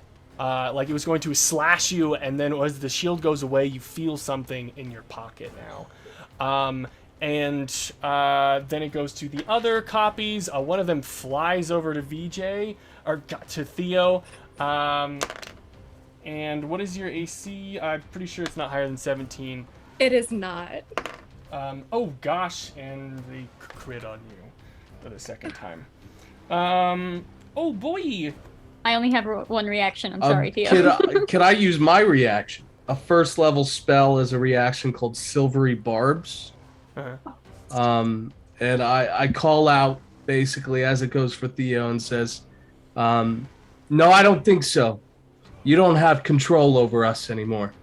You have to re-roll your d20, and you have to use the lower roll. All right, here we go. Thank you, because that would have been very bad. Does a 15 hit you? Yes. Okay. But not crit damage though. So that's very good. That's a very, very good, sir. Oh, there's a second half too. I just want to make sure I read this because I'll forget. You can then choose a different creature you can see within range and give them advantage on their next attack roll. Oh, that's dope. Okay, who do you choose? I'll choose Winnie. Winnie gets advantage on the next attack. 17 damage. What it does is he claws you, and then he bites at you. It does a 15 hit you. Wait, okay, Nope. so yeah, so this second copy, you're just blocking it left and right, and yeah, just doing a real good job at smashing this boy. So I would like what's to he doing? use an action to disengage from this motherfucker, and I would like to run past him and out as close as I can get to the dragon rider guy. Okay, cool. I mean, you are kind of probably about halfway, so I would say you can get right up to this dragon boy. Cool. Can I use my second action to take an attack against him? Because disengage isn't really an attack action, so... Yeah, I'm gonna roll a d6. Fair enough. Yes, Okay. you can totally. It'll just be one attack instead of the I- two, but yeah. I would like for it to be my shield. Okay, yeah, dope. Okay. That's an 18. That hits. Oh, cool. In that case, I would like to expend a charge. So he has to make a dexterity saving throw. Okay. DC 15. Ooh, he got a hot 5. Great. So this is going to deal damage to him, but it's going to be irrelevant because it is also going to push him 15 feet in the direction of my choice, and my choice is off the dragon. Get a 5, take a dive. Hell yeah. So you see this person, their eyes are like all black, and you see them like flapping their arms and like steering this dragon, and just ka-bing! Out of nowhere, their eyes go back to normal, and they are fall straight off of this thing and just fall through. There's like a river snaking underneath, and you just see them sort of disappear as it is falling. And now you see the dragon. Start to nosedive? The wings stop, and you feel that you are starting to slowly like drift downwards at an angle. It seems nothing is driving this thing, so it's just starting to slowly tilt down. So it is not starting to nosedive yet, but it is going and starting to tilt down. Yeah, and then I just turn around to face Vigo. I don't think Vigo is facing in my direction, but I think I used all my movement to get over here, but if not, just kind of start making my way back towards my friends. Awesome. Yeah, I'd say you can get like 15 feet back or something Cool. like that. Legendary action. You see Vigo Prime disappear. I will do the same thing. I feel like it's always before your turn he disappears, and it's so sad. It's okay. I'm pretty limited in terms of what combat I can do as Theo, so that's fine. I will roll perception again, see if I can get the drop on him. Okay. 18. You do not see him. Okay. He finally rolled a good stealth. Can I still say something though, and just not try? Yeah, I mean, there's like 3 Vigo copies around. One is attacking you. Like one is attacking Dole, one is attacking you, one is attacking Winnie. So like you still have 3 other Vigos, and it seems like they are talking from him. So you can ostensibly still talk to him if you wish. Okay. Then in that case, I will look at the one who's attacking me, who's done some pretty serious damage to me or to Theo, and I'll say, you what? You've changed so much in a year that you're a coward now? You're having copies do your bidding for you? Come out here and face us like the man you wanted us to be, like the soldier you wanted us to be. And I will try and get this copy with my dagger. 24. That is a hit. I know where the bones in the body are. Vigo broke my heart, so I'm gonna try and break his. And I take my psychic dagger and I try and shove it up between his ribs, between the copy's ribs, to get at his heart. And that is gonna be 5 psychic damage. And then that is also going to be 1 piercing damage. So you definitely stab this thing, but not necessarily in the place that you wanted. You see that the claws sort of turn it to the side, so it just kind of cuts to the side, but then it's shadow and it just sort of reforms. And you hear this Vigo copy say, "You're just a replacement. You have no purpose." Dull. Vigo is behind you now. All right. It's about time. And you feel, or actually, you know what? He's in front of you, just all of a sudden, and he looks at you, sort of cocks his head. You see his fangs come out, and he bites you on the neck. You take 36 damage. Where are you at? Down. Oh, shit. Seeing this, we will watch Winnie kind of like rip at kind of her chest, and these threads of that golden light, it flickers, pulls away from her this shield that you've seen her use to negate damage before when we fell in the pit, but this time she grabs it and just tosses it up at where Dole is to catch 16 points of the damage. Okay, cool. And the shield just evaporates as it's hit by Vigo. So let's see.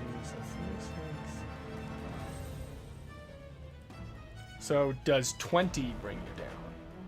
No. Okay. The shield, boom, shatters through it. The damage, not all taking you, but still his fangs like bury itself into your neck, and you feel this sucking sensation coming from him. I'd like you to roll me a Constitution saving throw real quick. Okay. Natural 1. And he drops your body as you sort of fall to the floor, and you see the blood sort of falling from his mouth, sort of like falling onto your face a little bit, and he just looks down at you, almost curious, almost impassively. And then it is the next turn, which I think is the demons. You see one of them sort of kind of goes out of their little trance, and you see that they're going to try to run towards the front of the dragon. Try to jump. They fall off of their little platform that they're on, which I think is 20 feet in the air. I'm going to roll damage for them. Oh my god, they take max damage. They break their leg when they hit the ground.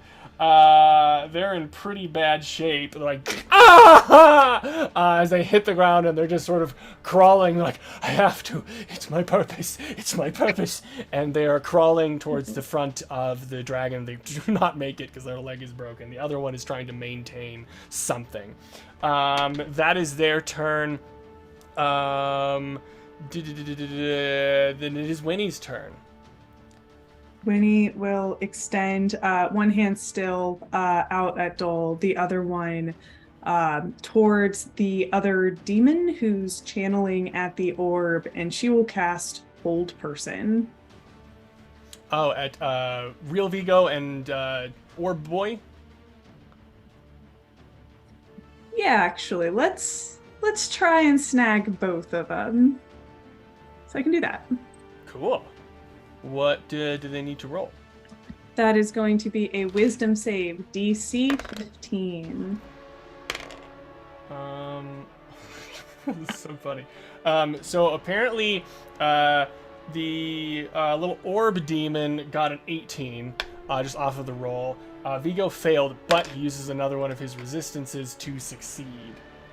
So unfortunately, as you're using these spells, using these tethers to pull, for some reason, the concentration of this orb demon, it just cannot be penetrated.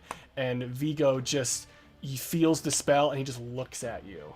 And it does not take hold. Your time is limited. And that's all Winnie's got. Awesome. Now it is back to the top of the round, and with his last legendary action right now, you see Vigo reappears in the center of the room, and he's like, "Enough!" And he just puts his hands out. As this blast hits you, and you fly back in the room, and I think your head, boom, hits a pillar. You sort of come to again, and what is your reaction to this? What's going on? Who are all of you? What's going on here? What are we flying? Are we falling? What? I don't understand. What's happening? What's happening? And you see, as you get blasted back, and you start coming to, Theo, you are saying these things, you see Vigo raising his hands, and these deep stalkers start to come through various holes in the room, and they're climbing in, and he's raising his hands, looking at all of you, and his copies are slowly backing towards him. And you see the castle is slowly getting closer and closer to the ground, and then everything starts to slow down. And you all can look around, but you can see like a piece of rock that has fallen and is hanging in the air.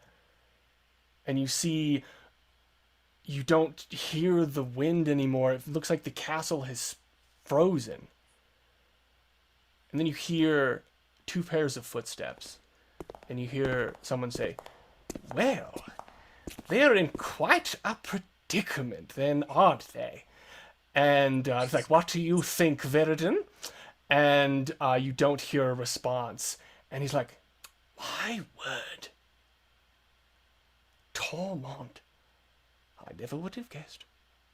And you see coming into view 2 people. One, a very wizardy looking wizard, like the blue star, like blue with like stars, robe, hat, long salt and pepper beard with little glasses.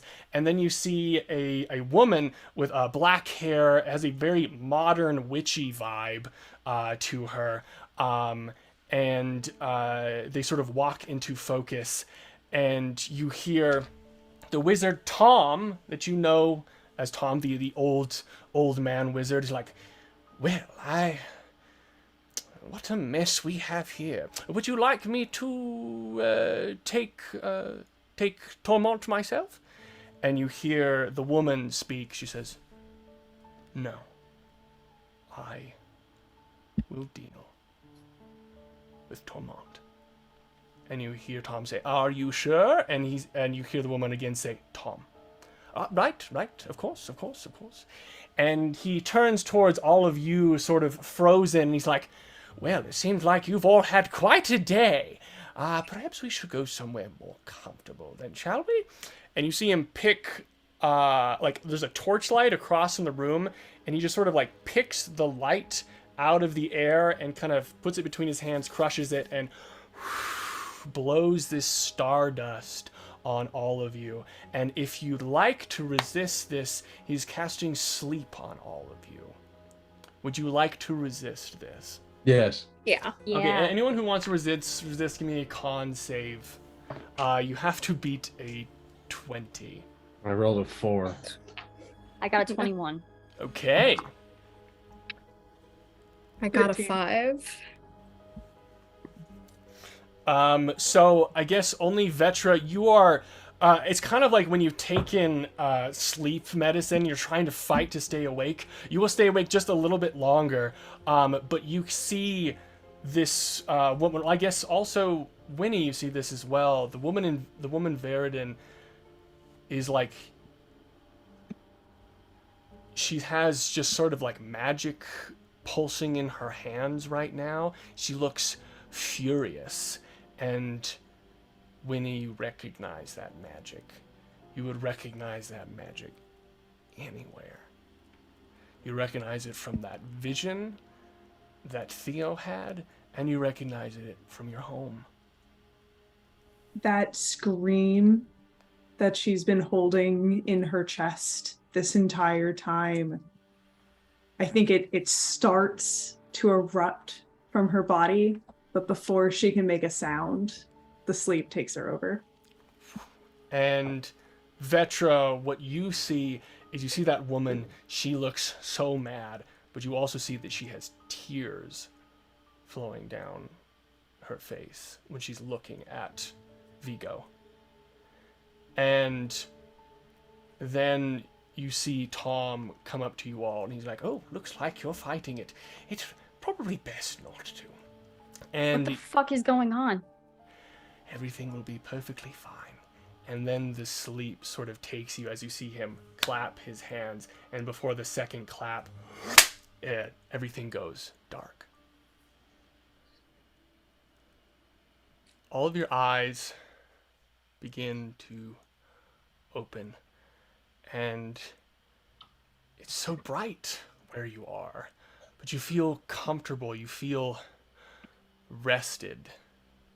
Your wounds healed, mostly. It seems as if you had a nice rest, but you're sore. But you feel comfortable because you're in lovely, feathered, comfortable beds. The bright light, you can hear the birds chirping from outside. And you're all in a room, 4 beds. And in a corner, there is a rocking chair where you see the wizard Tom sitting. An older wizard with a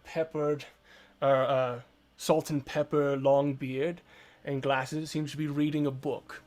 And he says, "Ah, yes, you all seem to be awake. Well, how are we all feeling?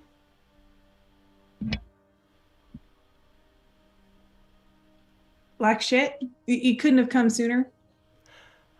Well, you see, it was a bit of a delayed message, unfortunately." Where are we? "Oh, you are safe. You are safe. We are here at an inn in Dermead. You all did exceptional work. Very What proud. happened to the tower? The tower? Well, it crashed. Veridin was able to let it down safely once she had dealt with Tormont. It did not reach its destination, which I'm very interested in hearing about that." I know a guy who's writing a book about his exploits. It'll probably be in there. Yes, yes. I have heard about this Lockwood type. Is that his name or something? He goes by No lie. Nancy. I know you have his book somewhere in that library. Oh, I'm sure. Many books. So if you don't mind, I would love to ask you a few questions if you're feeling up to it. Then? Tom, Yes. is he dead? Vigo is gone.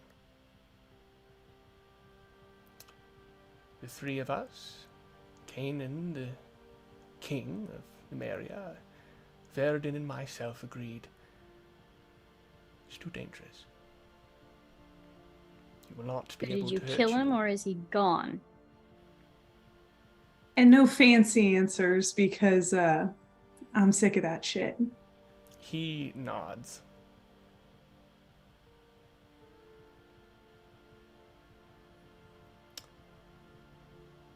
I would like you to tell me about Vigo. Can you do that for me? I would like to know what exactly happened here and why. Would you start from the beginning, please? And you can you can tell me what you would like to tell him, if anything, if there's things you'd like to leave out, etc., etc.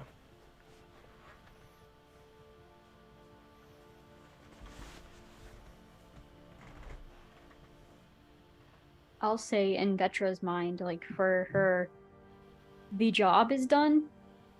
She doesn't give a shit what is told to this guy at this point. She's just kind of shut down.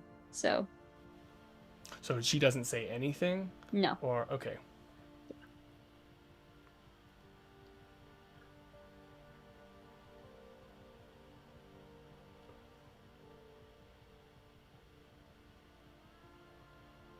I met him when I was 6.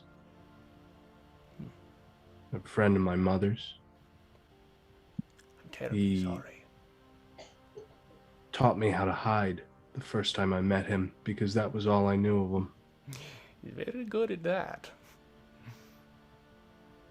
Gave me my first job outside of the Fangs. Told me I would be great, that my mother's shadow wouldn't do me in. We saved this doctor who was trapped inside of a town that convinced themselves that he was the reason for its disease. But when we got to him, Vigo killed the man on the spot. When I asked him why, he said that some things have to be done so that people can sleep well at night. It sounds like him. I based my entire life on that sentiment. The Falks, the Fangs, everything. Based on the fact that someone had to make a hard decision. And when he came back from war, he was different. But I thought it was because he felt the same way I did. That we made unnecessary choices to flaunt our power. But in truth, it's the same he did. Both sides, obsessed with what the other could do. All of it boils down to that. What one person thinks they can control, not understanding that we have no say in any of it. He didn't speak much, he didn't say much, but he expected everything out of you. And I thought that made me better. I think perhaps it did. More recently,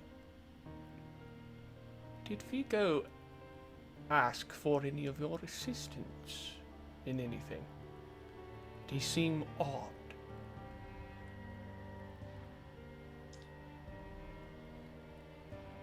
Are you asking if we were helping him? I'm just trying to get the facts straight. What you have done is a great service, but we must always cover the bases, of course. If we knew, then there was no way we could play as his distraction force. It was part of the plan that we had no understanding that we were just pawns. Right. Of course, how foolish of me. I don't know who anyone is. I don't know who you are or any of you. I don't even know who this Tormund man is. I don't remember anything. I just remember a yew tree in the breeze, a black rose, a battlefield stretching into a graveyard as far as the eye can see, and him in a cloak. And that's it. And he I think he saved me. But what was he to me? Who was he to me? You see Tom sort of move his finger, and you feel a little tingly around your head. And he's like, "Ah, yes, amnesia. Shame. Well, dear, I'm not quite sure what he is to you. But that is the next question. We did find a few robed figures who quickly turned to dust. Do you have any explanation for that?" More of his creations, perhaps, So he was able to create things. or transform one kind of being into another, create thralls, create minions, create something. I think perhaps transformation is a better word than creation, but just another being, entity, thing for him to manipulate and control and lie to and bring under heel. And do you think that... And he points towards Theo.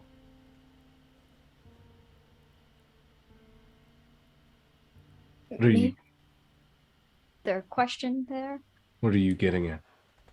Is your friend one of those at which you speak? No.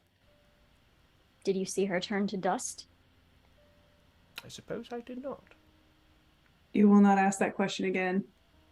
Of course. And he sort of just takes a beat and he says, "Did Vigo ever mention someone by the name of K.o.N?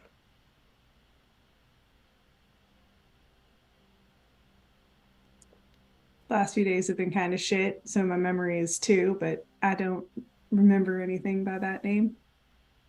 Vigo was the leader of the Knights of Nemeria. And in his absence, there is two paths that lay before us. Either we dissolve the Knights of Nemeria, or we must pick a new leader. Now, I am of the mind that we should continue the program, the heroes and all that. But Veridin is of the idea that we should dissolve the program. Now, since you are all heroes of the day, and most of you members won honorary, I believe the choice should be yours."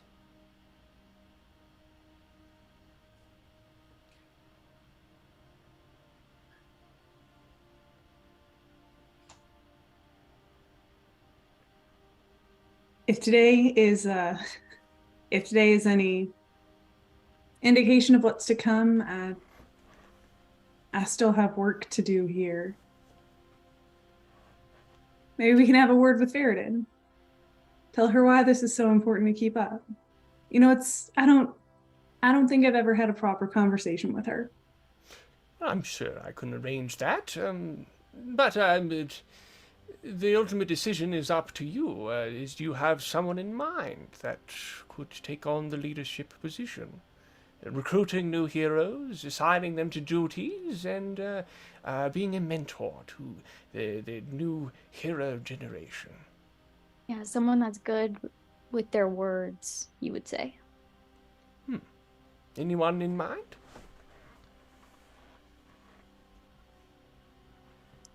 I just kind of side glance over to Dole. Why are you looking at me like that?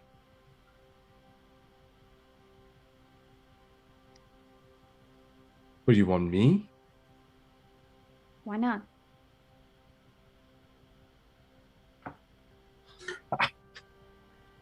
I don't think Veridin is going to take that very nicely. Tom raises his voice. He says, "Veridin does not have to know everything. I know who your mother is and what she did, but you are a different man, I believe. So, if you wish to, perhaps we can rearrange some names. if that is what you wish. You So have no doubt proven yourselves, all of you. you'd allow the child of 2 betrayers to take over your little guild here.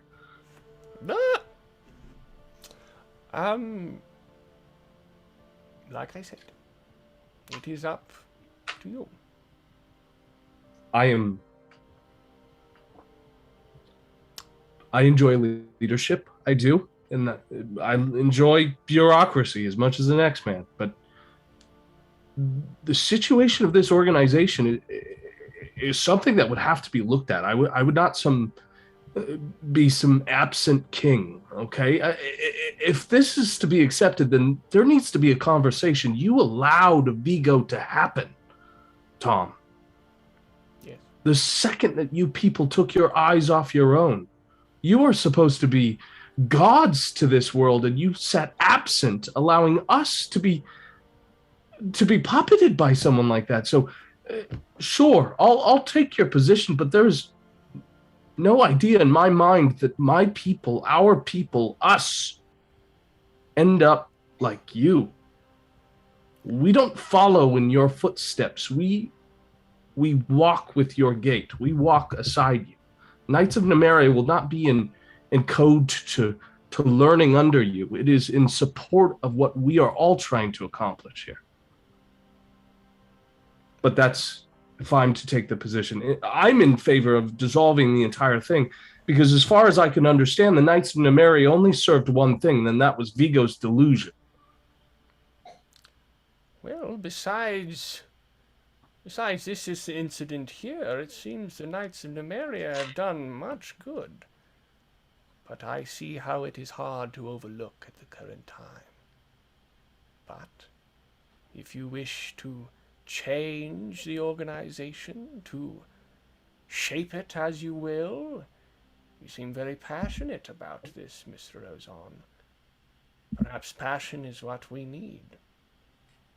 But It's really up to them. I'm happy to take the position, but I don't speak for all of us. That's part of what makes us successful as a team.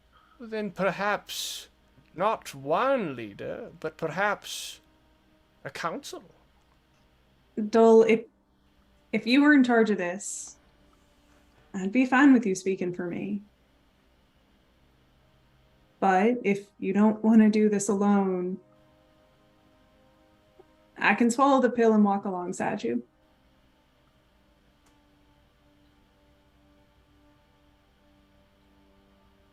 I'm with you either way. I don't want to be him. That's all. We have your back. So, Can we have a moment, of course. please? And I would say that Tom sort of stands up and sort of walks outside of the door. And he's like, I will fetch you some refreshments. And he sort of lightly closes the door. And I would say, Theo, you're getting bits and pieces back of your memory. And you can choose what pieces to bring back. So with Tom gone, Theo's just kind of like groaning to like sit up in bed, evidently in a lot of pain. And Theo says, I don't really remember much at all. The flashes of things here and there. I think you're familiar to me, but I would I'm say not sure. that's the strongest feeling that you get, is you trust these people. You get a connection with them, one of family. I don't really know everything that we've been through together, but I know it's something, and I've got nothing else to go on. I don't know how long it'll be before I can remember things again, before I remember you entirely, but can you tell me something? This person, the Tormund Vigo, he was bad. He did bad things. And he's gone.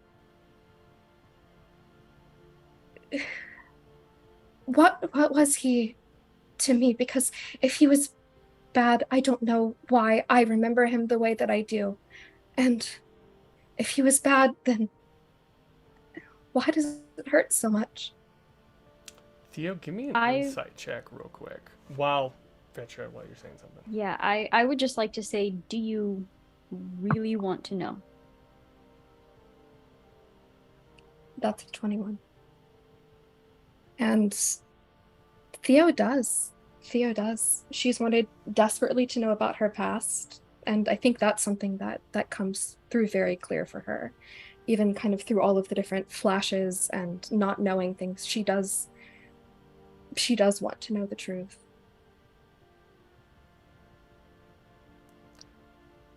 What do you say, Vetra? Yeah, after hearing that, I think I just say I think he meant a lot to you. There's Thank like you. a heartbeat, boom, and you feel the first memory of him finding you in that battlefield, in that loving pain. Yeah, and then I just continue. I think you loved him, Bump bump. or maybe you Okay. could have eventually. Bump bump. Another memory. Did he love me? Bump bump. You remember the fight. No. He was our teacher. And he made you and I into what he wanted. But he didn't love us.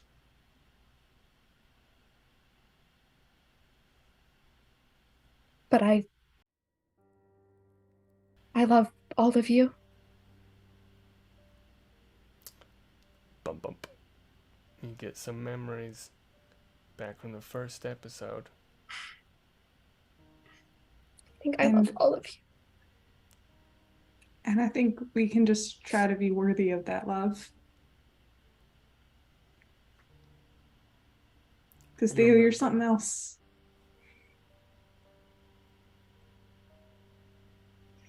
You What? remember your friends.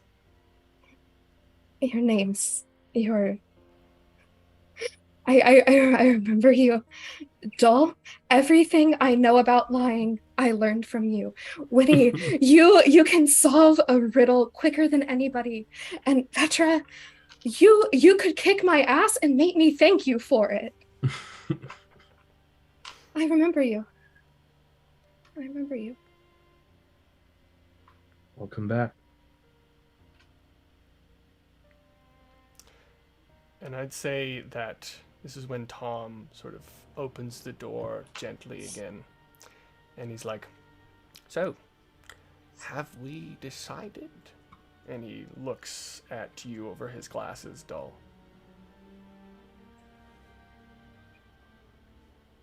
Yeah. The Knights of Nemeria will live on. So We'll take it up. We'll take the name under two conditions. Yes. There will be mandatory regulations put into perspective. Ones we'll have to discuss ourselves. Mm-hmm.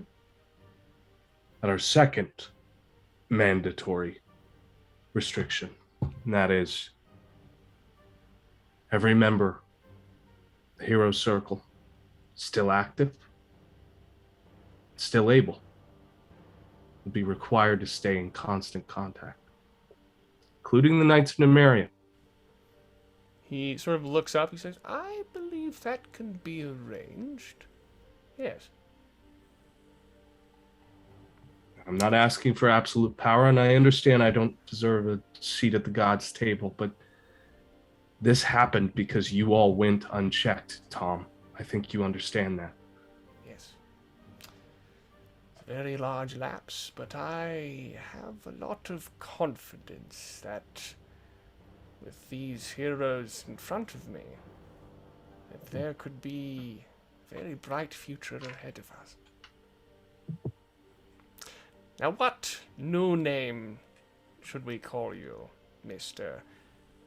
Not Ozon? I believe it probably better to put the head of the Knights of Nemeria not such a taboo last name. You want me to pick a new last name? An official one. You don't have to choose now, but I would recommend it. I wouldn't want K.o.N and Veridin coming down on you too harshly. He winks. I promise you they'll see me coming.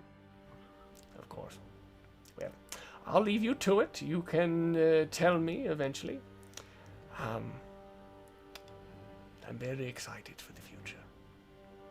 And he does this sort of old man smile, and he sees himself out.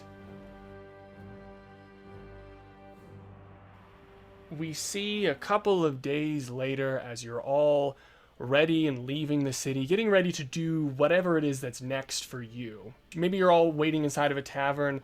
Theo, almost all of your memories have come back by now. And perhaps you're waiting outside of the tavern, sort of looking in as all of your friends are in there.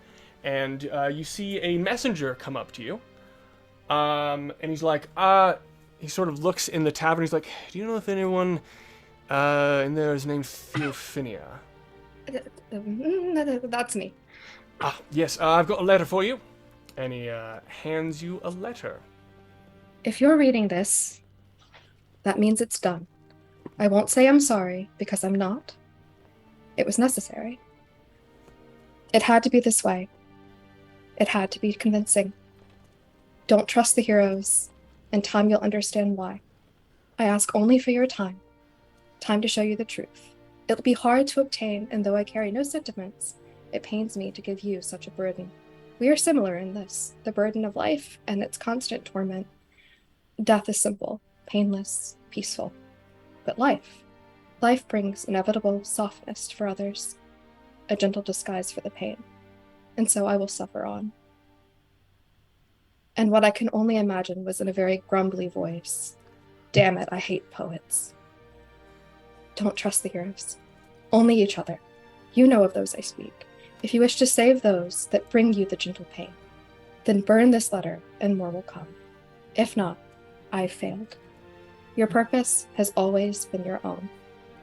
Vigo. And as you stand with this letter in your hand, do you follow the instructions? Do you burn this letter? What does Theophinia do? She looks at this letter that tells her not to trust the heroes. What does it do? Are my friends inside having a good time? Yes. Then Theo, for now,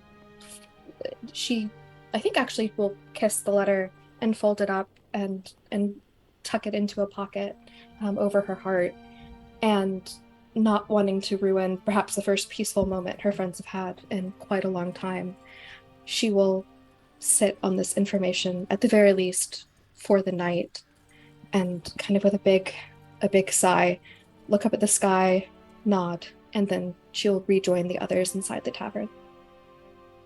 And we see the camera pulling away for the end of the first chapter of the Knights of Nemeria!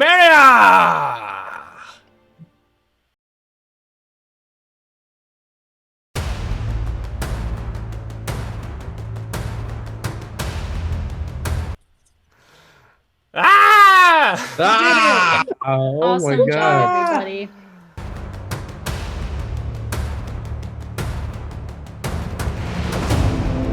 Ooh, there's a spider. Oh, That's in real life. what? Once he's looking at me. Oh god, kill the spider first. Oh, wait. It's hanging off my mic. Okay.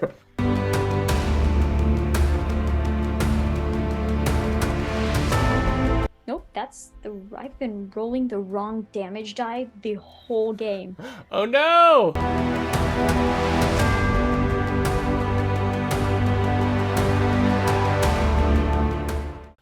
Oh, I need a hat. Need a hat. 1 second. I don't have. No. This is a better hat. 1 second. A lot of hats.